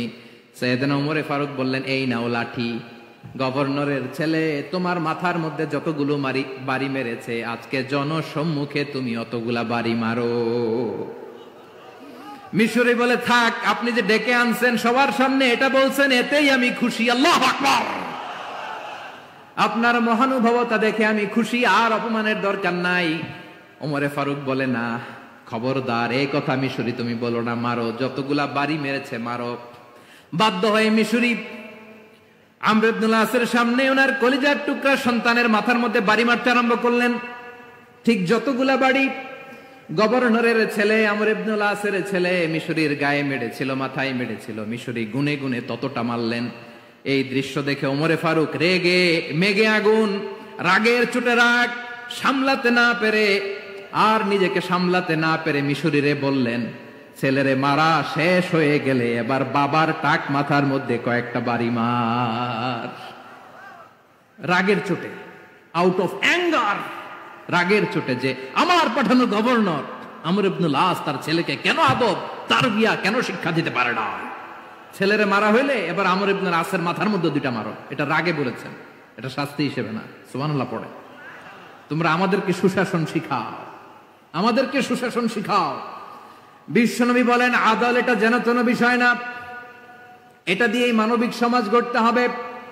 আল্লাহ তাআলা কিয়ামতের কঠিন ময়দানে, যেদিন স্বামী স্ত্রীকে চিনবে না, স্ত্রী স্বামীকে দেখে পালিয়ে যাবে, বন্ধু বন্ধুরে চিনবে না, পীর সাহেব মুরিদরে চিনবে না, মুরিদ পীর সাহেবরে চিনবে না, দলের কর্মী তার নেতারে চিনবে না, নেতা তার কর্মীরে চিনবে না, বন্ধু বন্ধুরে দেখে পালাবে। এই কঠিন মুহূর্তে সূর্যটা মাথার কাছে চলে আসবে, জমিনটা তামার জমিন হবে, আজকের জমিনের মতো নয়। মানুষ ঘর্মাক্ত, ক্লান্ত, শ্রান্ত মাথার মগজগুলো কানের ছিদ্র আর নাকের ছিদ্র দিয়ে বেয়ে বেয়ে পড়বে।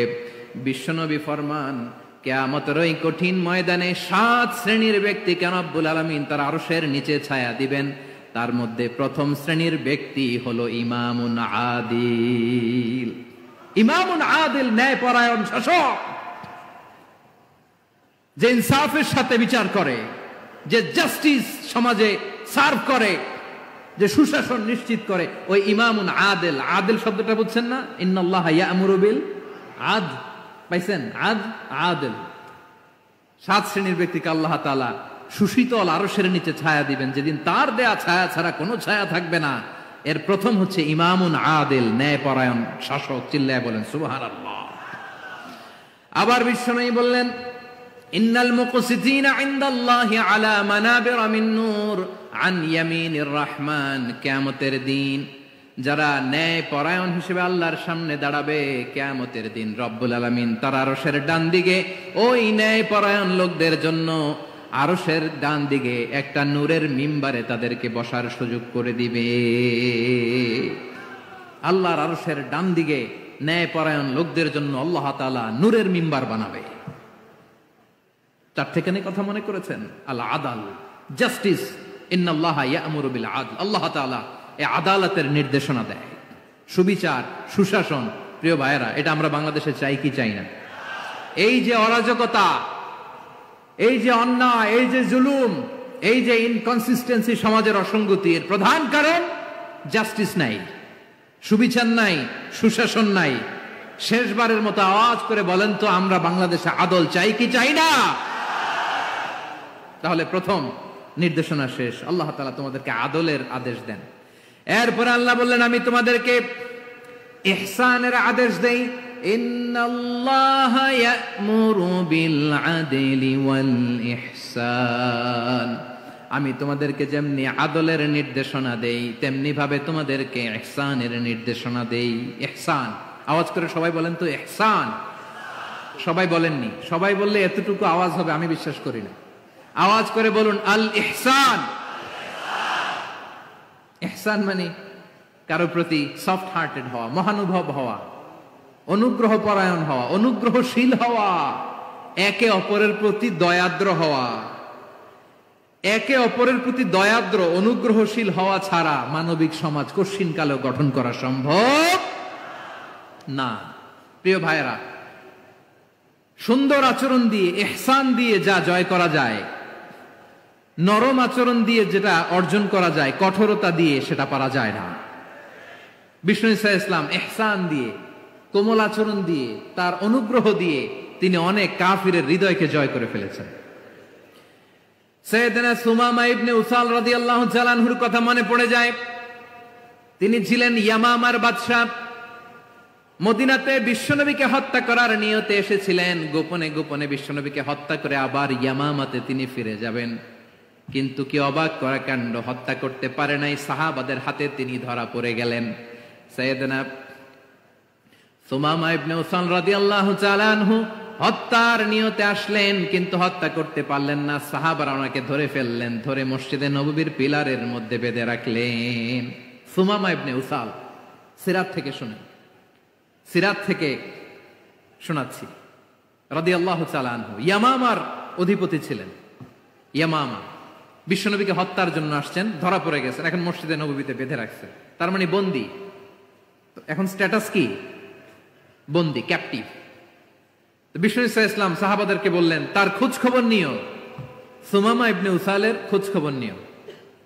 সাহাবারা বলেন ইয়া রাসূলুল্লাহ, আপনাকে হত্যা করতে এসেছে, তার তো কঠিন ক্যাপিটাল পানিশমেন্ট হওয়া দরকার, কঠিন শাস্তি হওয়া দরকার। বিশ্বনবী বললেন না, আমি যেটা জানি তোমরা সেটা জানো না, তোমরা সুমামার সাথে ভালো আচরণ করো। বিশ্বনবী সুমামার কাছে গেলেন। প্রথম দিন যে তিনি কালেমার দাওয়াত দিলেন, ইমানের দাওয়াত দিলেন, ইসলামের দাওয়াত দিলেন, রিসালাতের দাওয়াত দিলেন, আখিরাতের দাওয়াত দিলেন। পরের দিন যে বিশ্বনবী সালাতের দাওয়াত দিলেন, যাকাতের দাওয়াত দিলেন, ইসলাম কি, কিভাবে, কেমন করে পালন করতে হয় চমৎকার আর্টিকুলেট করতে শুরু করলেন। তন্ময় হয়ে সুমামা ইবনে উসাল রাদিয়াল্লাহু তাআলা আনহু বিশ্বনবীর কথাগুলো শুনতে আরম্ভ করলো।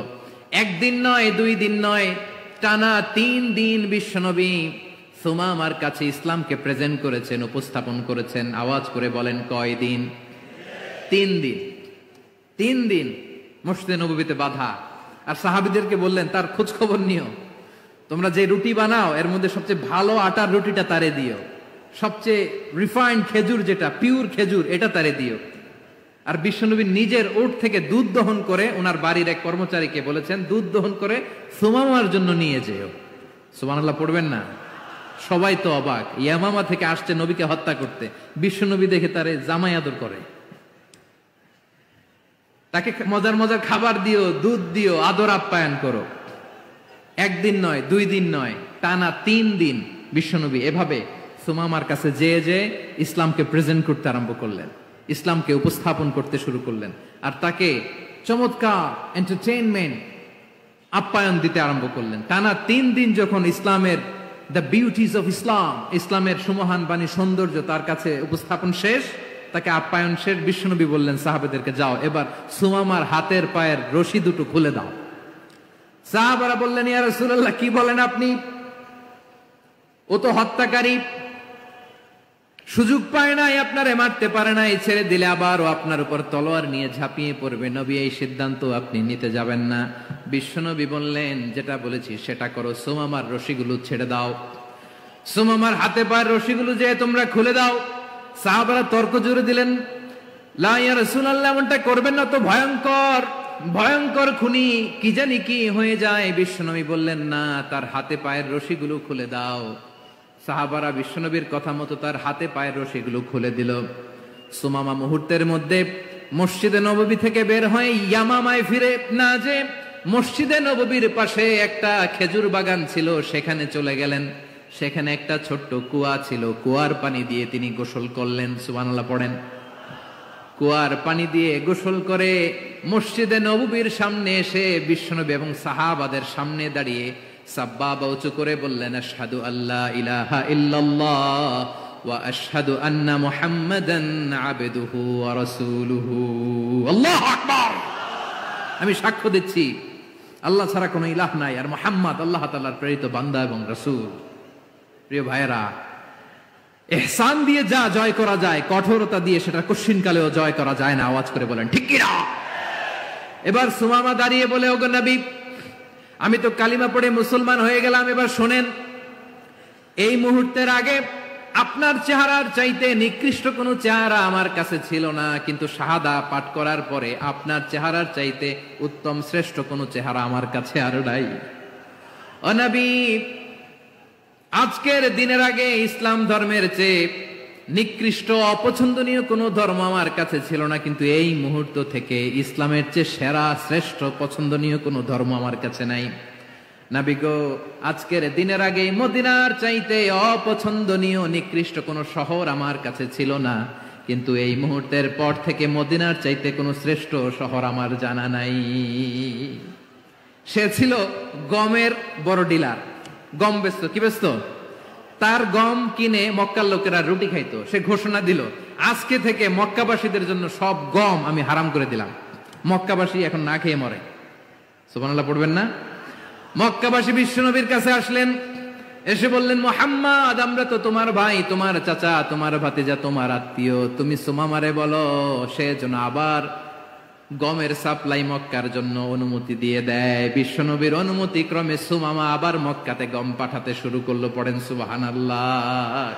ইহসান, ইহসান দিয়ে আপনি যেটা জয় করতে পারবেন, you can win the heart of your enemies.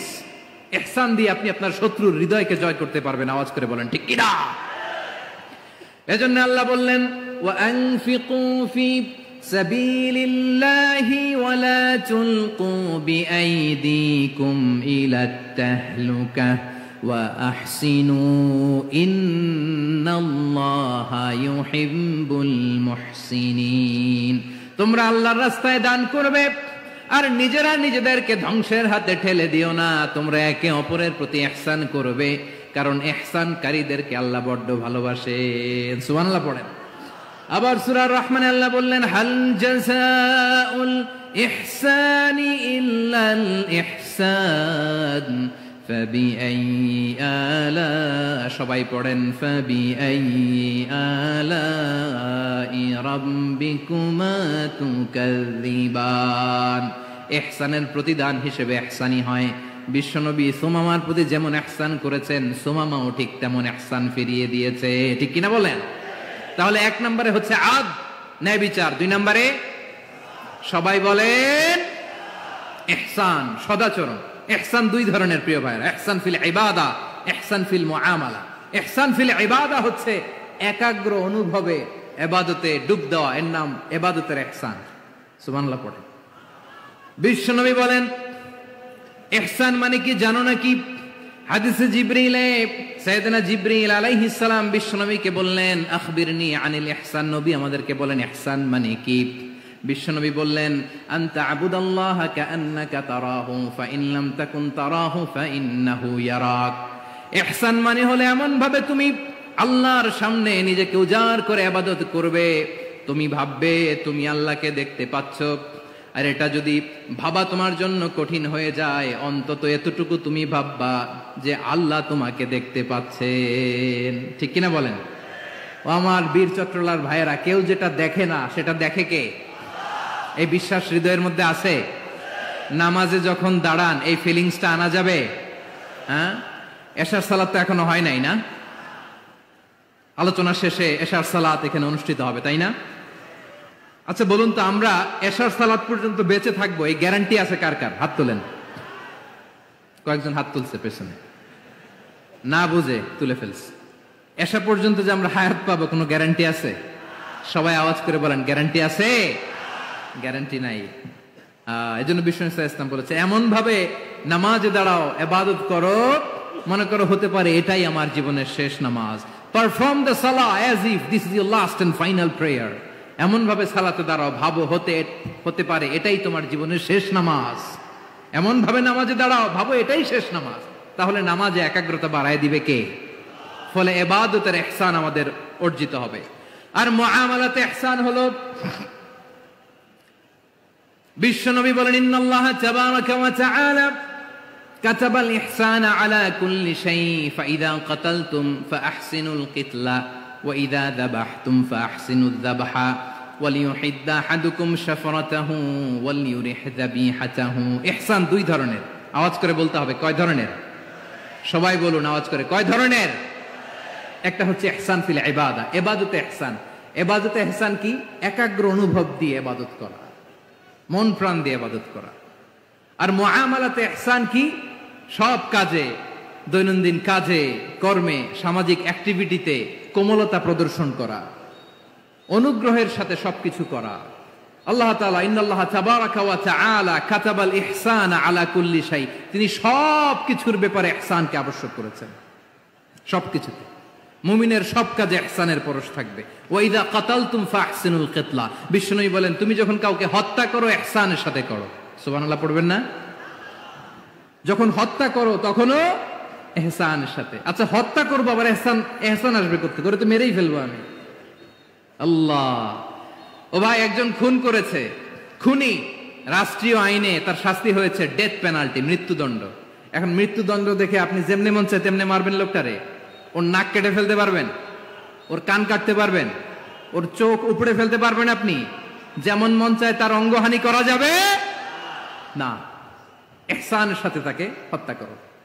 সুবহানাল্লাহ, this is Islam, this is the true essence of ইসলাম।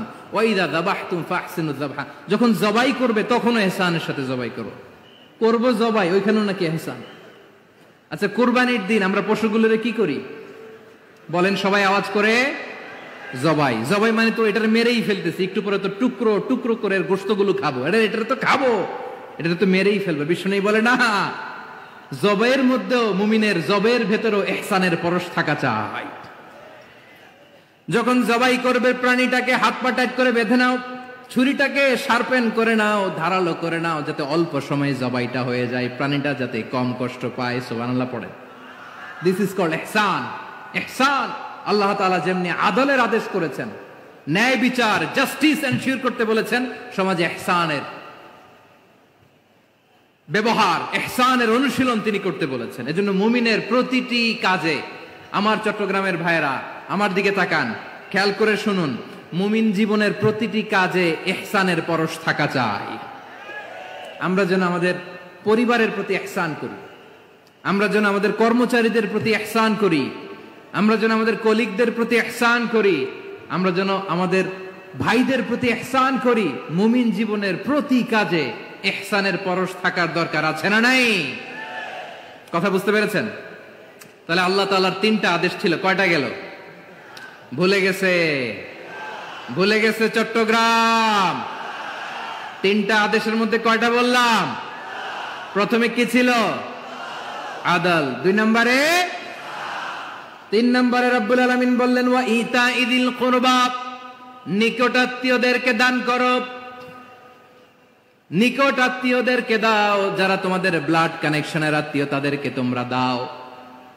এখানে জেনারেলি বললেন দাও, কি দিব সেটা তিনি এখানে বলেন নাই, সেটা তিনি সূরাতুল ইসরার মধ্যে বলেছেন। আল্লাহ বলেন ওয়া আতিযাল কুরবা হাক্কাহ, নিকট আত্মীয়দেরকে তাদের অধিকার, তাদের প্রাপ্য তোমরা বুঝিয়ে দাও। দেখেন, একটা শান্তির সমাজ, একটা সমৃদ্ধ সমাজ, একটা মানবিক সমাজ গঠনের জন্য আল্লাহ তাআলা বেশি না, মাত্র 3টা অর্ডার, 3টা ভার্ডিক্ট তিনি জারি করেছেন। 1 নাম্বার সুশাসন, ন্যায় বিচার। 2 নাম্বার ইহসান। 3 নাম্বার নিকটাত্মীয়, যারা কাছের, তোমার ভেরি ক্লোজ রিলেশনশিপে আছে, তাদেরকে দাও। দাও, দিলে বাড়িয়ে দেয় কে? অনেকে দিতে চায় না, কৃপণতা করে। দিলে বাড়ায় দেয় কে? ও মিয়া, মদিনার মধ্যে সবচাইতে গরিব সাহাবী ছিল বেলাল রাদিয়াল্লাহু তাআলা আনহু। ওনার এন্টায়ার অ্যাসেট, সম্পদের পরিমাণ কতদূর জানেন? একটা লুঙ্গি। বেলাল রাদিয়াল্লাহু তাআলা আনহু ওনার টোটাল ওয়েলথের এস্টিমেশন হচ্ছে মাত্র একটা লুঙ্গি,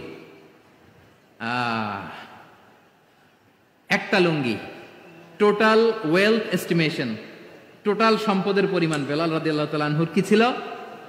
কথা বোঝে নাই বোধহয়, কি ছিল? ওই বেলাল রাদিয়াল্লাহু তাআলা আনহুকে বিষ্ণু ইসলাম বলেছেন, আনফিক ইয়া বেলাল, ও বেলাল তুমিও দাও। ওয়ালা তাখশা মিন যিল আরশি ইখলালা, আরশের অধিপতির তো কোনো ঘাটতি নাই, তুমি দিলে ওই আল্লাহ তোমারে বাড়ায় দিবে। এজন্য আমার প্রিয় ভাইয়েরা, দিলে কমে না, দিলে বাড়ে। অনেকে ধরে রাখে, নতুন কিছু নিতে পারে না, হাত দিয়ে যেটা ধরে রেখেছেন এটা দিয়ে দেন, বড় একটা ধরার সুযোগ পাবেন। জোরে বলেন ঠিক কিনা? ধরেন 5 কেজি ওজনের একটা ধরে রাখছেন, এখন 10, এটা না ছাড়লে 10 কেজি ধরতে পারবেন আপনি? আচ্ছা 10 কেজির জিনিস একটা আছে হাতে, ওইটা যদি ছেড়ে দেন তাইলেই না 15 কেজি ধরতে পারবেন। কথা বলেন ঠিক কিনা? তাহলে দিলে বাড়িয়ে দেয় কে? রব্বুল আলামিন বললেন 3 নাম্বার আদেশ হলো তোমাদের প্রতি সমাজটারে কেমন করে মানবিক সমাজ, সুন্দর সমাজ গড়বা। 3 নাম্বার আদেশ হলো ওয়া আতিদাল কুরবা হাক্কা, নিকটাত্মীয়দেরকে তাদের প্রাপ্য বুঝিয়ে দাও। এই নিকটাত্মীয়দেরকে তাদের অধিকার বুঝিয়ে দেওয়া, প্রাপ্য বুঝিয়ে দেওয়াতে আমাদের গাফলতি আছে না নাই? চট্টগ্রামে নাই? মাশাআল্লাহ আছে, আছে। অনেকে দেখবেন অনেক আল্লাহওয়ালা তাহাজ্জুদ গুজার, সেজদা দিতে দিতে কপালে কালো দাগ ফেলে দিছে, সে তার বোনের হকটা আদায় করে নাই। আছে না নাই? হ্যাঁ, এখানেও আছে। সর্বনাশ। অনেক বড় হাজী সাহেব, বিশাল লম্বা দাড়ি, ছেলেরে সব দিয়ে দিছে, মেয়েরে কিছু দেয় নাই, মেয়ের হক আদায় করে নাই। আছে না নাই? এই হাজী সাহেবেরা, এই আল্লাহওয়ালারা কিয়ামতের ময়দানে আটকে যাবে। আপনি অন্যের অধিকার নষ্ট করেছেন, তাদের রাইটস কে ভায়োলেট করেছেন। এজন্য আল্লাহ তাআলা বলেন, কারো অধিকার যদি কেউ নষ্ট করে, ওই সমাজটা মানবিক সমাজ কঠিন কালেও হতে পারে না। এজন্য 3 নম্বর আল্লাহ বললেন ওয়া ইতা ইদিল কুরবা, নিকটাত্মীয়দেরকে দাও। কি দিবা? তাদের অধিকার দিয়ে দাও। বোনের অধিকার বুঝিয়ে দাও, মেয়ের অধিকার বুঝিয়ে দাও, ফুফুর অধিকার বুঝিয়ে দাও। দেখবেন অনেক মায়েরা ছেলের পাতে মুরগির রান দেয়, মেয়ের পাতে দেয় মুরগির ঠ্যাং। এরকম আছে না নাই? ছেলেরা কি দেয়? মুরগির। মেয়ের পাতে কি দেয়? তো মেয়ের কি মুরগির রান খেতে মনে চায় না? মনে চায় না? এমনটা করা যাবে না। নিকটাত্মীয়দেরকে অধিকার দিয়ে দাও, নিকটাত্মীয়ের সাথে সুসম্পর্ক রাখো। আদেশটা কার? এজন্য প্রিয় ভাইয়েরা, জীবনে যদি বারাকা অর্জন করতে চান, নিকটাত্মীয়দের সাথে সুসম্পর্ক রাখতে হবে, তাদের জন্য উপহার পাঠাতে হবে। বিশ্বনবী বলেন লা ইয়াদখুলুল জান্নাতা কাতে, যে ব্যক্তি আত্মীয়তার সম্পর্ককে ছিন্ন করে দেয়, সে কঠিন কালেও আল্লাহর জান্নাতে ঢুকবে না। আপনি কি এটারে সহজ হাদিস মনে করছেন? এটা সহজ কথা? আপনি ভাবছেন আপনার নামাজ আপনারে বাঁচাতে পারবে? আপনার রোজা বাঁচাতে পারবে? আপনার তাহাজ্জুদ আপনারে বাঁচাতে পারবে? অধিকার নষ্ট করলে কিছুই আপনারে বাঁচাতে পারবে না। এজন্য নিকট আত্মীয়দেরকে দিতে হবে বেশি বেশি। বিশ্বনবী বলেন ইন্না সাদাকাতা আলাল মিসকিনি সাদাকা ওয়া আলা যির রাহিমি ইসনাতান সাদাকাতুন ওয়া সিলা। মিসকিনরে দান করলে শুধু দানের সওয়াব হয়, নিকট আত্মীয়কে দান করলে 2টার সওয়াব হয়। সাদাকার সওয়াব হয়, আবার আত্মীয়তার বন্ধন অটুট রাখার সওয়াব হয়ে যায়। আবার বিশ্বনবী বললেন মান সাররাহু আইয়ুবসাতা লাহু ফি রিজকিহি ওয়া ইউনসা লাহু ফি আসারিহি ফালইয়াসিল রাহিমা। যে ব্যক্তি তার রিজিকের প্রশস্ততা চায় আর হায়াতে বরকত চায়, সে যেন তার আত্মীয়ের সাথে সুসম্পর্ক রাখে। আমার প্রিয় চট্টলার ভাইয়েরা, আমাদের রিজিক বাড়ুক, এটা আমরা চাই কি চাই না? সবাই চান? হ্যাঁ, আমাদের রিজিকে প্রশস্ততা আসুক, চাই কি চাই না? আমাদের হায়াতে বরকত আসুক, আমরা চাই কি চাই না? এই 2টা যদি চান, তাহলে নিকটাত্মীয়দের সাথে সুসম্পর্ক রাখবেন। পারবেন? তাহলে সমাজটারে মানবিক সমাজ বানায় দিবে কে? 3টা আদেশ চলে গেল। কয়টা? আওয়াজ করে বলেন। 1 নম্বরে কি ছিল? 2 নম্বরে, 3 নম্বরে নিকটাত্মীয়দেরকে দান। আপনাদেরকে আরো শোনার আগ্রহ আছে? আপনাদের মনোযোগ আছে না গেছে? কষ্ট হচ্ছে না? মাশাআল্লাহ, মাশাআল্লাহ। তাকবীর পড়ুন, লিল্লাহি তাকবীর।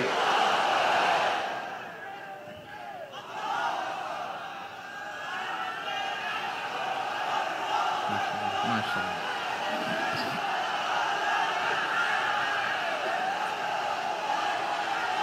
আমার প্রিয় ভাইয়েরা,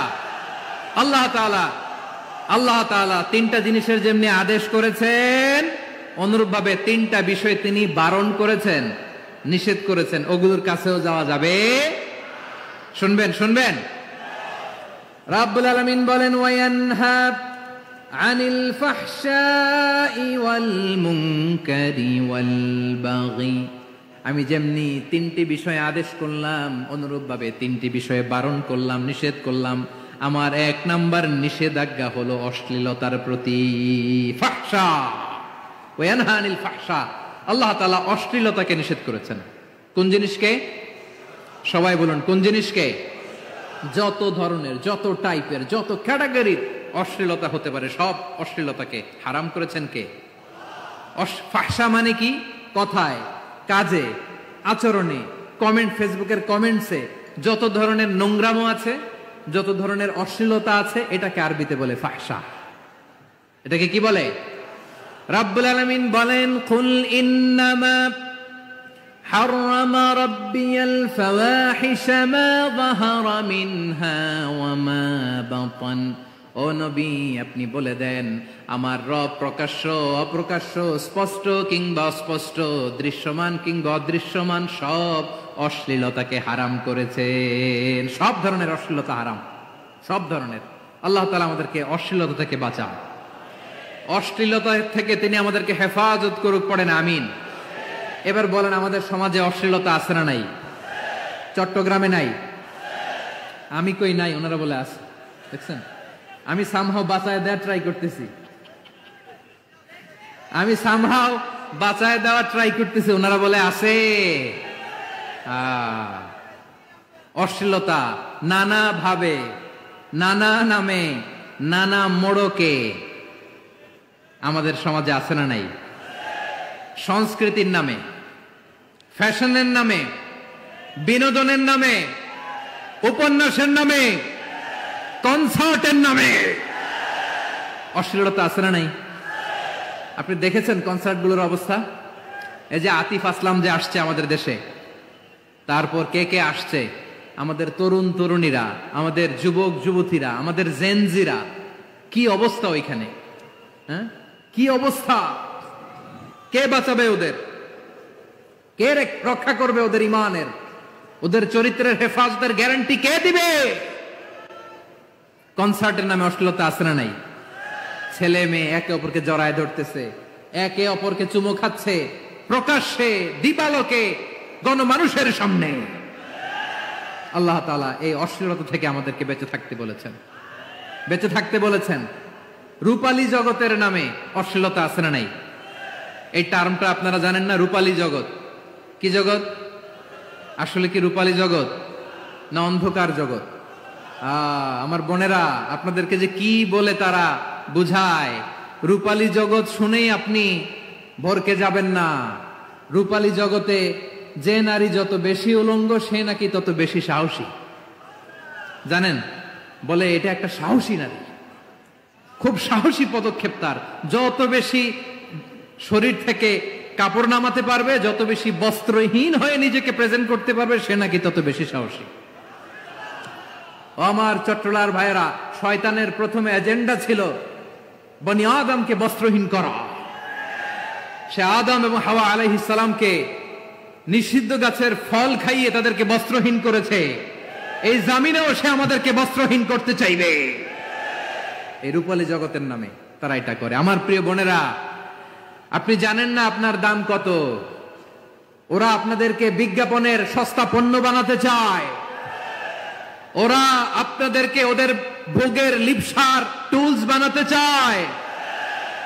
ওরা আপনাদেরকে দিয়ে ওদের খায়েশ পূরণ করতে চায়।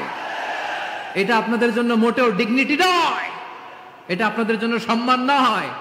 আপনার সম্মান শালীনতায়, আপনার সম্মান হেজাবে, আপনার সম্মান ভদ্রতায়, আপনার সম্মান আপনার ডিসেন্ট পোশাকে। পোশাক বলে দেয় এই নারীটা ভদ্র না অভদ্র। পোশাক বলে দেয় এই মেয়েটা কোন ঘরের মেয়ে। আওয়াজ করে বলেন ঠিক কিনা? আপনি জানেন না, আপনার এই সস্তা পণ্য বানায়, ভোগের পণ্য, বিলবোর্ডে আপনাকে উলঙ্গ করে উপস্থাপন করে।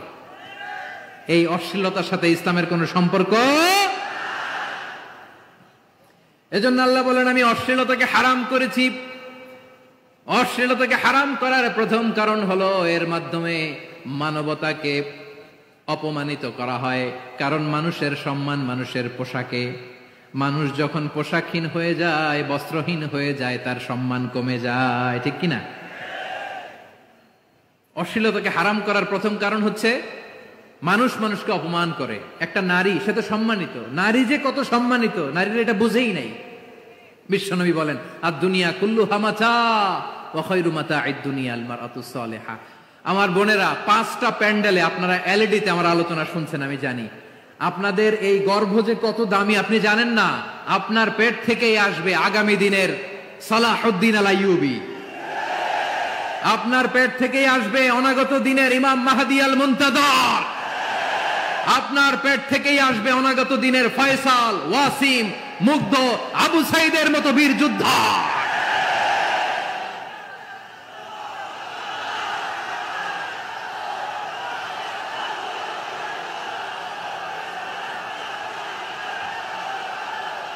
আমার প্রিয় বোনেরা, আমার প্রিয় বোনেরা, বিশ্বনবীর কথার ওজন খেয়াল করেন। আর দুনিয়া কুল্লুহা মাতা ওয়া খায়রু মাতা'আদ দুনিয়া আল মারআতুস সালিহা।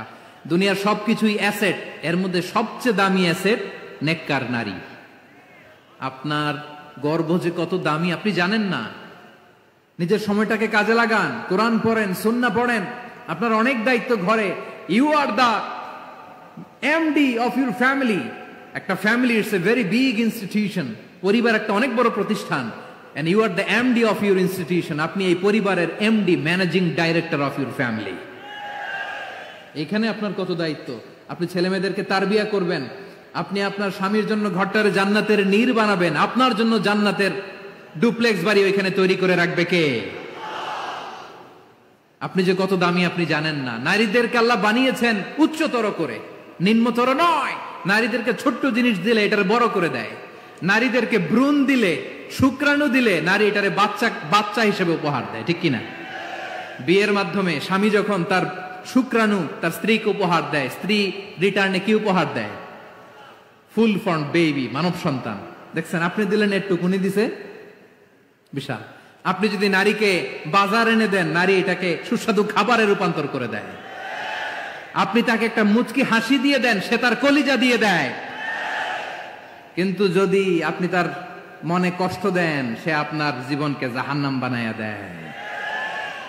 খবর আছে, নারীর মন বুঝতে পারলে নেয়ামত, বুঝতে না পারলে কিয়ামত, ঠিক কিনা বলেন? আমার প্রিয় বোনেরা, আপনি যে কত দামি আপনি জানেন না। জানেন না আপনি কত দামি, অনেক দামি আপনি।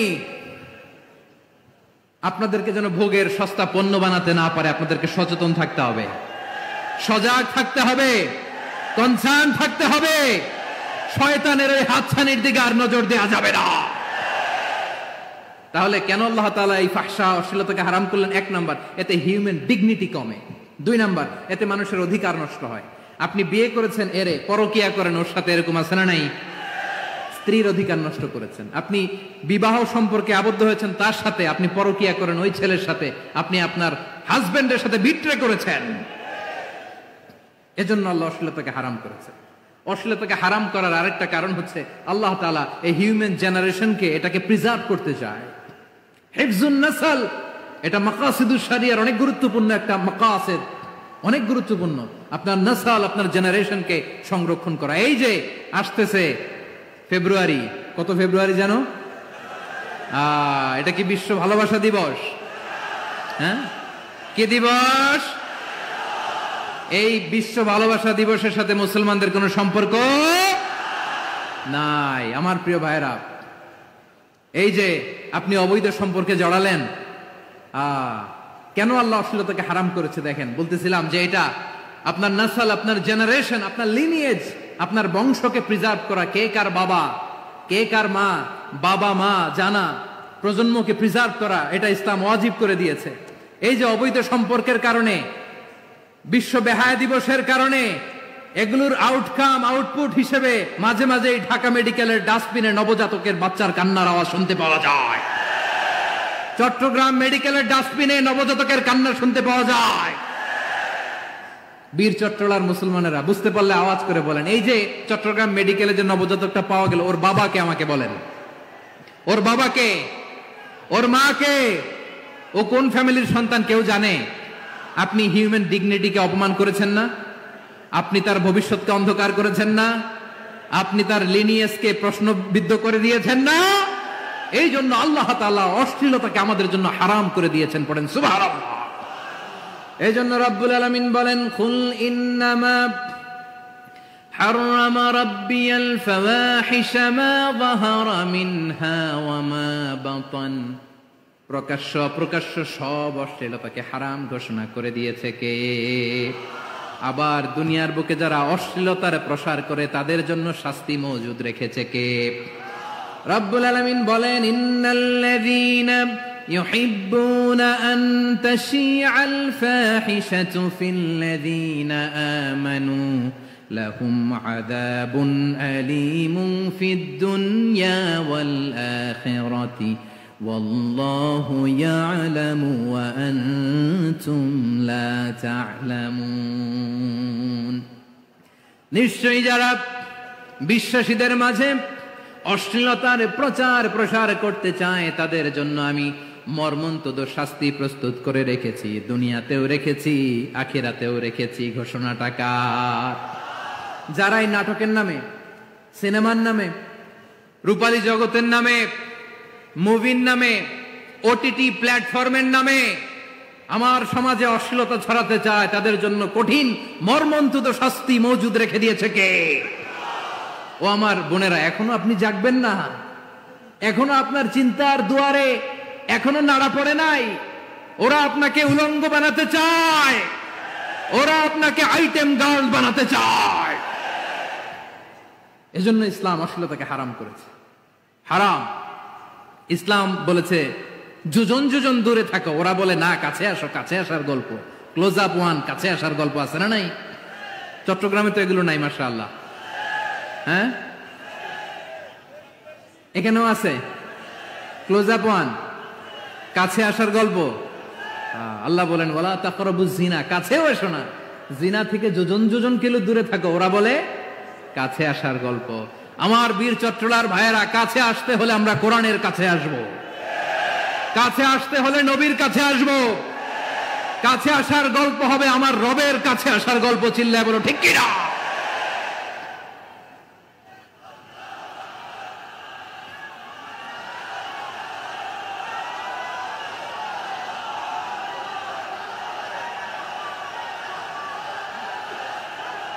বসুন বসুন আমার ভাইয়েরা।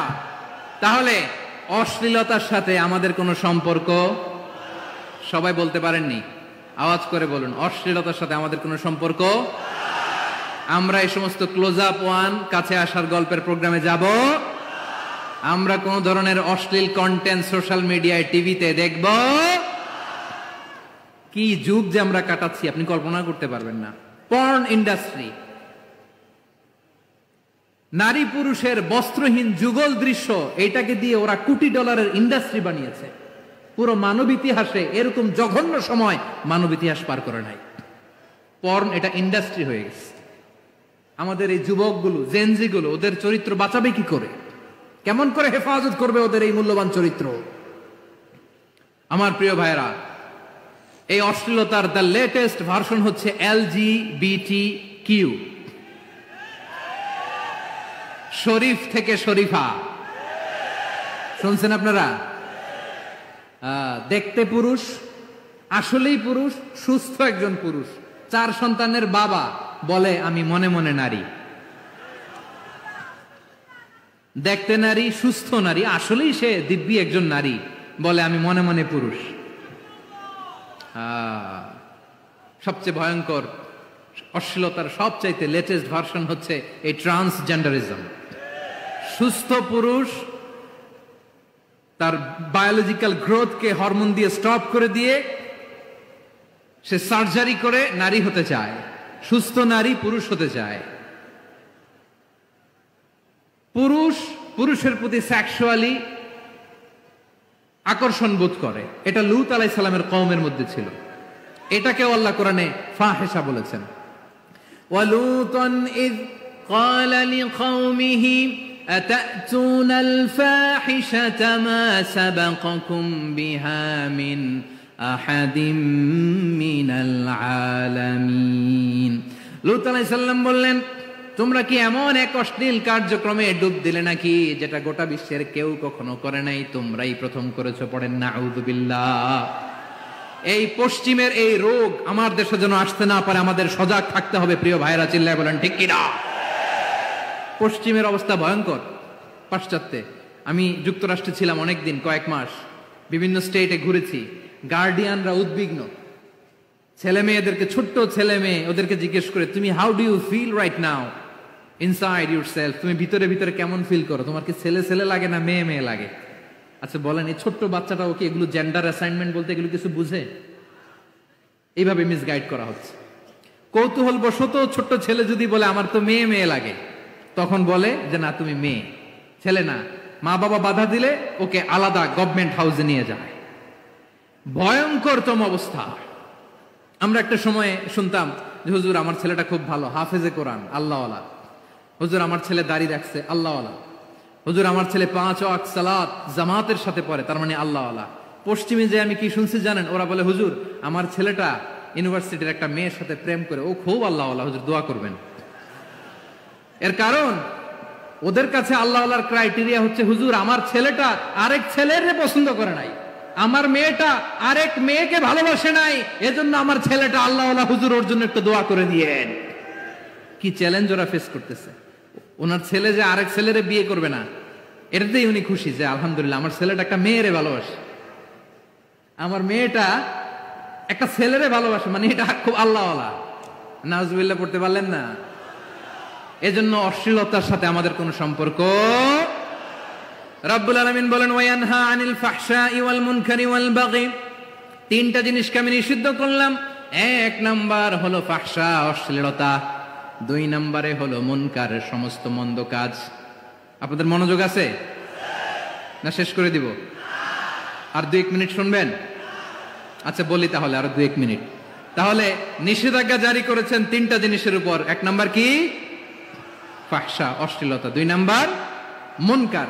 মুনকার মানে হচ্ছে যত মন্দ কাজ, খারাপ কাজ, বাজে কাজ, এটার বলে মুনকার। এটার কি বলে?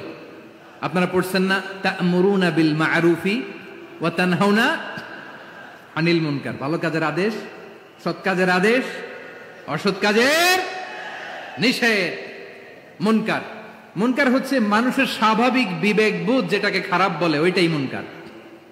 পৃথিবীর সব আসমানি গ্রন্থ যেটাকে খারাপ বলেছে, মানুষের স্বাভাবিক বিবেকবোধ যেটাকে খারাপ বলেছে, এগুলো সব মুনকার।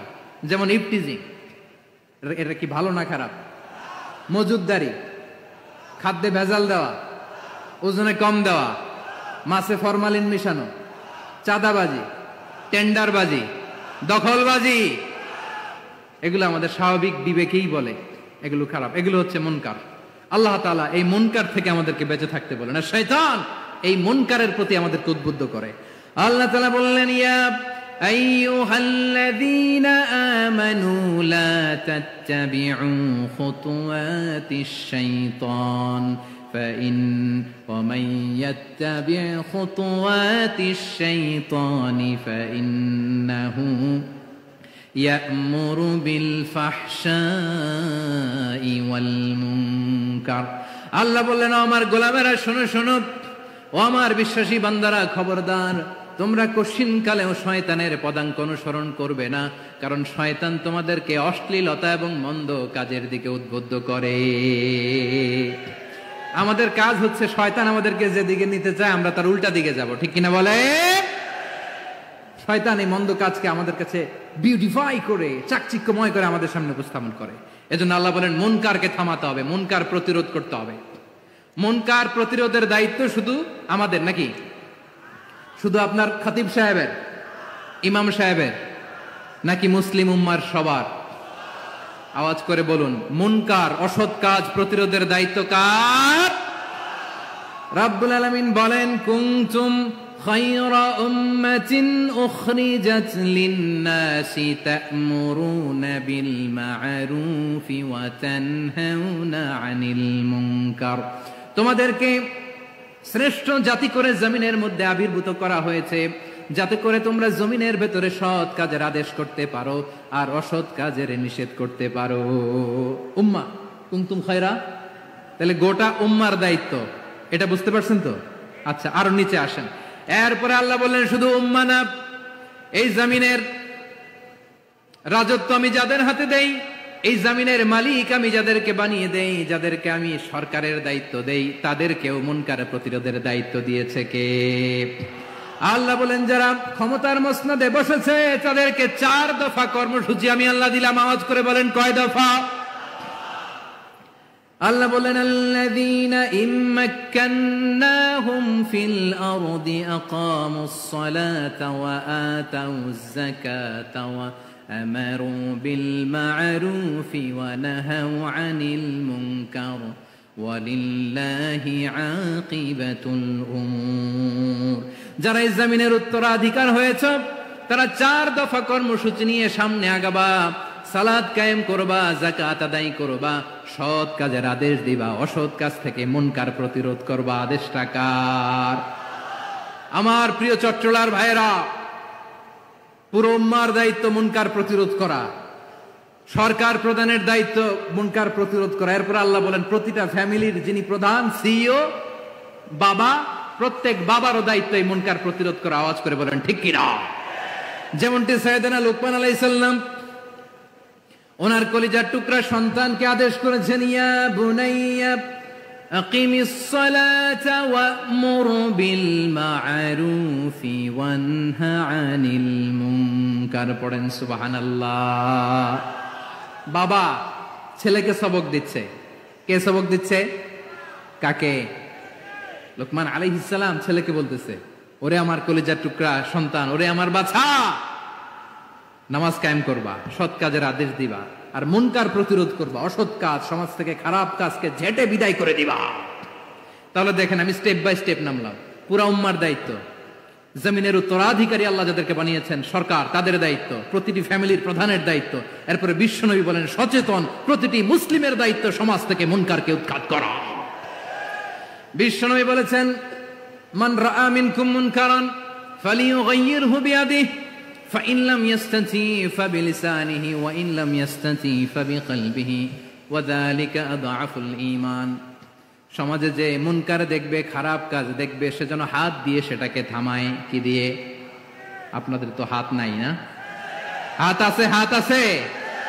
ওরা যেই হাত দিয়ে অন্যায় করে ওটা প্রতিরোধের জন্য আমাদেরও হাত আছে না নাই? থামাতে হবে, থামাতে হবে।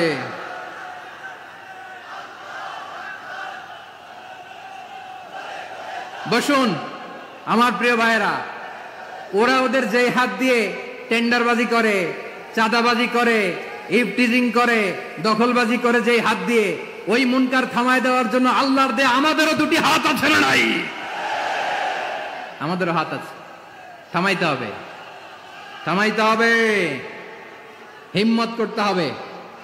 আমার প্রিয় ভাইরা, না থামালে আমরাই ডুববো শেষমেশ। আমাদের বাঁচার জন্য হলেও থামাইতে হবে।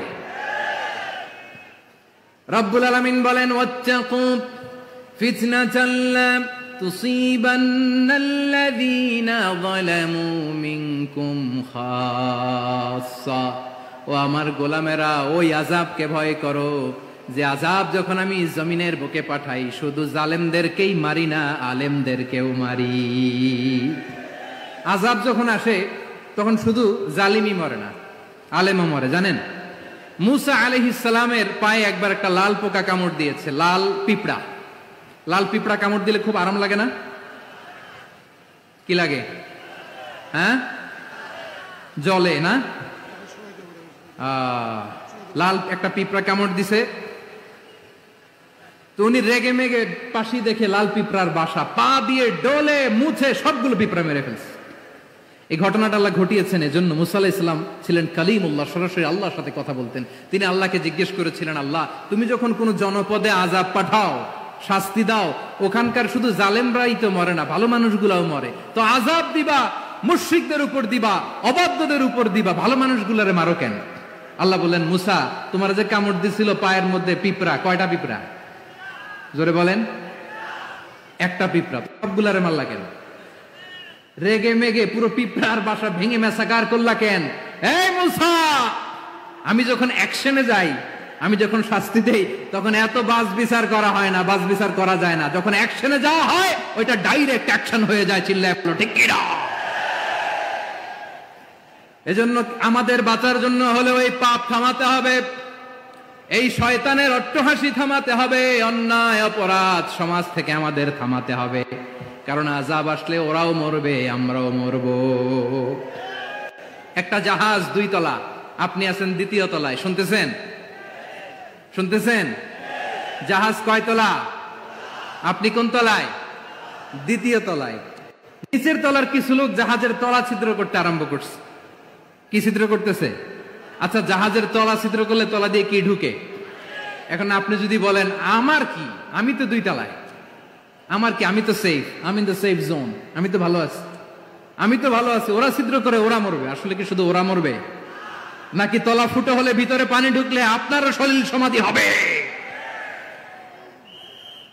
তলা দিয়ে যখন পানি ঢুকবে, জাহাজ ঢুকলে আপনিও মরবেন। এজন্য নিজে মরার আগে ওই পাগলগুলোর নিচতলায় যে থামাতে হবে। চিল্লায় বলেন ঠিক কি না?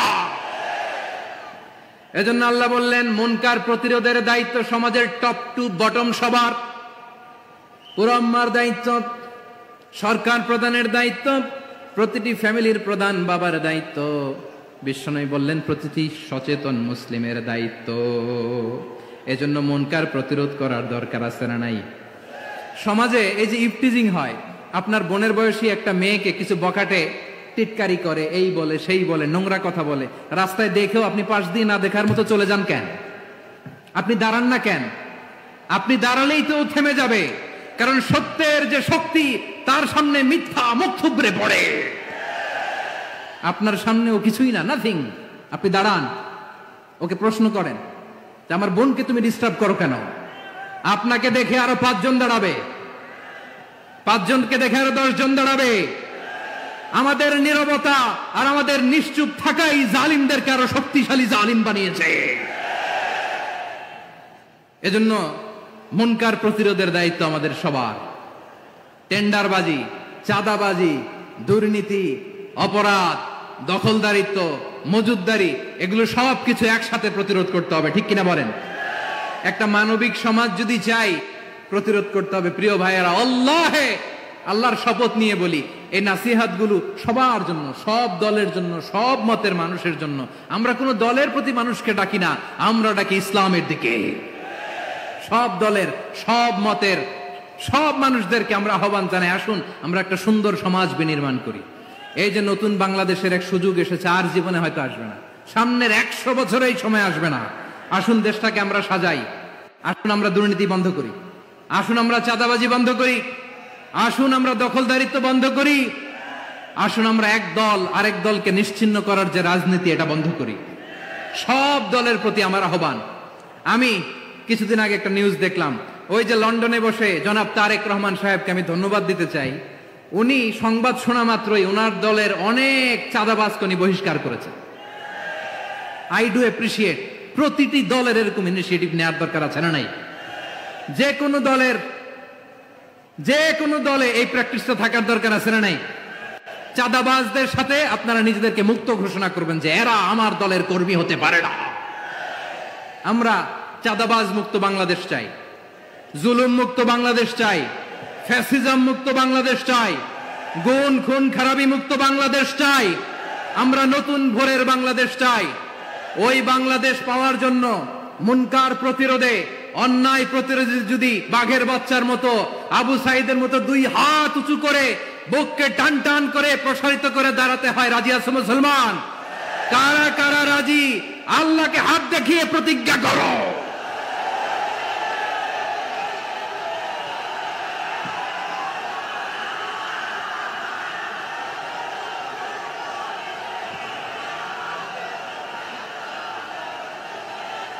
আমার প্রিয় ভাইয়েরা, বসুন বসুন আমার ভাইয়েরা। রাব্বুল আলামিন বলেন ওয়ায়ানহা আনিল ফাহশাই ওয়াল মুনকারি ওয়াল বাগি ইয়াইযুকুম লাআল্লাকুম তাযাক্কারুন। বসুন। আল্লাহ বললেন আমি অশ্লীলতাকে নিষেধ করি, আমি সব ধরনের মন্দ কাজকে নিষিদ্ধ করি, সব শেষে আমি সীমা লঙ্ঘনকে তোমাদের জন্য নিষিদ্ধ করি। আলোচনা মনে আছে তো, না ভুলে গেছেন? নিষিদ্ধ করেছেন কয়টা জিনিস? 1 নম্বরে অশ্লীলতা, 2 নম্বরে মুনকার তথা সব মন্দ কাজ, 3 নম্বরে আল বাগি সীমা লঙ্ঘন, ক্রসিং দ্য লিমিট। সীমা লঙ্ঘন করা ভালো না। We all should know our limits. চিল্লায় বলেন ঠিক কিনা? একই আয়াতে আল্লাহ বললেন কুল ইন্নামা حرم ربي الفواحش ما ظهر منها وما بطن والإثم والبغي بغير الحق।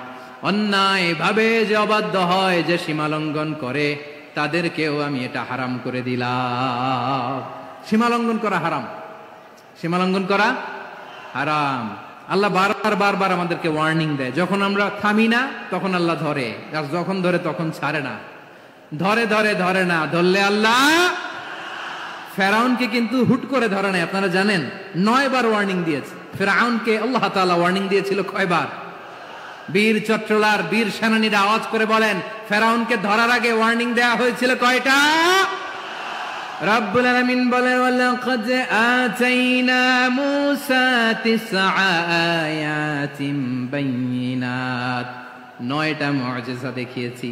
1 2 3 বারবার এইভাবে রিমাইন্ডার, ওইভাবে রিমাইন্ডার, এইভাবে নসিহাত, ওইভাবে দাওয়া। ফাকুলা লাহু কাওলান লাইয়িনা, নরম করে বলো, সফট করে বলো, যত ওয়ে হতে পারে দাওয়া মেথডোলজির মুসা আলাইহিস সালামের সব অ্যাপ্লাই শেষ। 10ম বারে যে আল্লাহ ধরছে, 10ম বারে যে ধরেছে। এজন্য আল্লাহ বলেন আমি সীমা লঙ্ঘনকে পছন্দ করি না। কোরআনের অন্য আয়াতে বাগীকে বলা হয়েছে আল ইতিদা, সীমা লঙ্ঘন যারা করে তাদেরকে আল্লাহ বলেছেন মুতাদিন।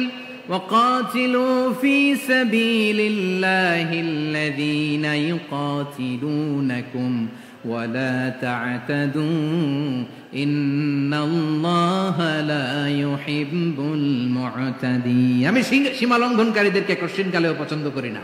আমরা যেন সীমা লঙ্ঘন না করি। রাজি আছেন তো? যে কোনো ক্ষেত্রে ইবাদতে যেন সীমা লঙ্ঘন না করি। অনেকে আমরা ইবাদতে সীমা লঙ্ঘন করে ফেলি। বিশ্বনবী সাল্লাল্লাহু আলাইহি ওয়াসাল্লাম যেটা শিখিয়েছেন এর বাইরে যে অতিরিক্ত বুজুর্গ হতে চায়, এরকম আছে না নাই? করা যাবে না, কোনো ক্ষেত্রেই সীমা লঙ্ঘন করা যাবে, এমনকি যুদ্ধ ক্ষেত্রেও না। বিশ্বনবী সাল্লাল্লাহু আলাইহি ওয়াসাল্লাম বলেন খবরদার যুদ্ধ ক্ষেত্রেও সীমা লঙ্ঘন করো না। কি সুন্দর ইসলাম আমরা পেয়েছি। বিশ্বনবী বলেন খবরদার যুদ্ধের ময়দানে কোনো নারীর গায়ে হাত তোলো না, কোনো শিশুর গায়ে হাত তোলো না, কোনো গবাদি পশু হত্যা করো না, কোনো শস্য ক্ষেত্র ধ্বংস করো না, ইবাদতরত অন্য ধর্মের কোনো সন্ন্যাসীর গায়ে হাত তুলো না। বলেন সুবহানাল্লাহ। তাহলে আমরা সীমা লঙ্ঘন করতে পারবো?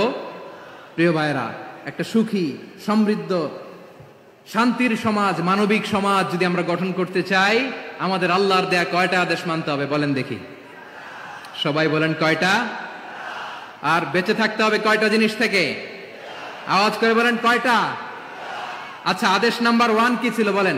আল্লাহর আদেশ কি? 1 নাম্বার আদাল, ন্যায় পরায়ণতা। আমরা সুবিচার, সুশাসন, ন্যায় বিচার চাই কি চাই না? 2 নম্বরে কি ছিল? মাশাআল্লাহ, আওয়াজ করে বলেন 2 নম্বরে কি ছিল? ইহসান। আমরা যেন সবার প্রতি দয়া পরবশ হই, ইহসান করি। 3 নম্বরে কি ছিল? নিকটাত্মীয়দের দান করা, তাদের অধিকার প্রাপ্য বুঝিয়ে দেওয়া। পাশাপাশি 3টা জিনিস থেকে আল্লাহ বারণ করেছেন, নিষেধ করেছেন। তার প্রথমটা ফাহশা, অশ্লীলতা। অশ্লীলতার সাথে আমাদের কোনো সম্পর্ক।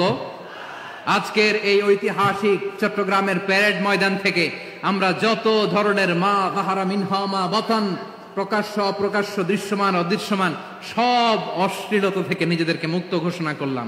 অশ্লীলতাকে আমরা না বলে দিলাম। আওয়াজ করে সবাই বলুন নো। অশ্লীলতার সাথে আমাদের কোনো সম্পর্ক। 2 নম্বর নিষেধাজ্ঞা কি ছিল? আল মুনকার, সমাজের যত মন্দ কাজ এগুলোকে আমরা প্রতিরোধ করব। রাজি আছেন তো সবাই? 3 নম্বরে আল বাগী, সীমালঙ্ঘন। কোন মুসলিম সীমালঙ্ঘন করে না, এমনকি যুদ্ধ ক্ষেত্রেও না। আওয়াজ করে বলেন ঠিক কি না? রাব্বুল আলামিন শেষে বললেন ইয়াইদুকুম লাআল্লাকুম তাযাক্কারুন, আল্লাহ তোমাদেরকে উপদেশ দেন যাতে তোমরা শিক্ষা গ্রহণ করো। আমরা উপদেশ দিব, আমরা জোর করে কাউরে কিছু মানাতে চাই না। লা ইকরাহা ফিদ্দিন ওয়া যাক্কির ফাইন্না যিকরা তানফাউল মুমিনিন, উপদেশ দিলে এটা মুমিনদের কাজে দেয়। লাস্তা আলাইহিম বিমুসাইতির ইন্নামা আনতা মুযাক্কির, নবী হে আপনি রিমাইন্ডার দাতা, আপনি উপদেশ দিবেন। আমরাও বিশ্বনবীর এই হাদিসগুলো থেকে, কোরআনের আয়াত থেকে রিমাইন্ডার, এই কথামালা বাণীবাহক হিসেবে এই বাণীগুলো আপনাদের সাথে কাছে পৌঁছে দিলাম। আমরা আল্লাহ তাআলার কাছে প্রার্থনা করি, আল্লাহ আমরা যেন আদল দিয়ে আমাদের সমাজকে গঠন করতে পারি, আল্লাহ আমরা যেন ইহসান করতে পারি, আমরা যেন নিকট আত্মীয়দের দান করতে পারি। আল্লাহ যত ধরনের অশ্লীলতা, অনাচার, মন্দ কাজ, সীমালঙ্ঘন, অবদ্ধতা থেকে যেন আমরা বেঁচে থাকতে পারি। আল্লাহ তাআলা আমাদের সবাইকে কথাগুলো বোঝার ও আমল করার তৌফিক দান করুক। হাযা মা ইনদি ওয়াল ইলমু ইনদাল্লাহ আলাইহি তাওয়াক্কালতু ওয়া ইলাইহি উনীব। প্রিয় ভাইরা, আমি আপনাদের সবার জন্য দোয়া করি, আপনারাও আমার জন্য দোয়া রাখবেন। আমাদের পাশেই আছেন আমাদের সকলের শ্রদ্ধাভাজন আমাদের মুরব্বী আওলাদে রাসূল আনোয়ার হোসেন তাহের জাবির আল মাদানী হাফিজাহুল্লাহ ওয়া রাআ। সবাই বসুন, উঠবেন না, কেউ উঠবেন না। উঠলেন কেন? উঠলেন কেন? প্যারেড ময়দানের প্রোগ্রাম তো এরকম হইতে পারবে না। বসুন, এটা আল্লামা সাঈদীর স্মৃতি বিজড়িত মাহফিল। বসুন, বসুন, এই মাহফিলের আদব আছে। বসুন, বসুন। সুশৃঙ্খল ভাবে আমরা আখির মোনাজাতে অংশগ্রহণ করব। আওলাদে রাসূল আমাদের পাশে আছেন, হুজুর আমাদের সবাইকে নিয়ে প্রাণ ভরে দোয়া করবেন। আপনাদের সবার কাছে আমি দোয়া চাই, আপনাদের সবার জন্য দোয়া করি। আল্লাহ তাআলা আপনাদের সবাইকে ভালো রাখুন, সুস্থ রাখুন, নিরাপদে রাখুন। সুবহানাকাল্লাহুম্মা ওয়া বিহামদিকা আশহাদু আল্লা ইলাহা ইল্লা আনতা আস্তাগফিরুকা ওয়া আতুবু ইলাইক।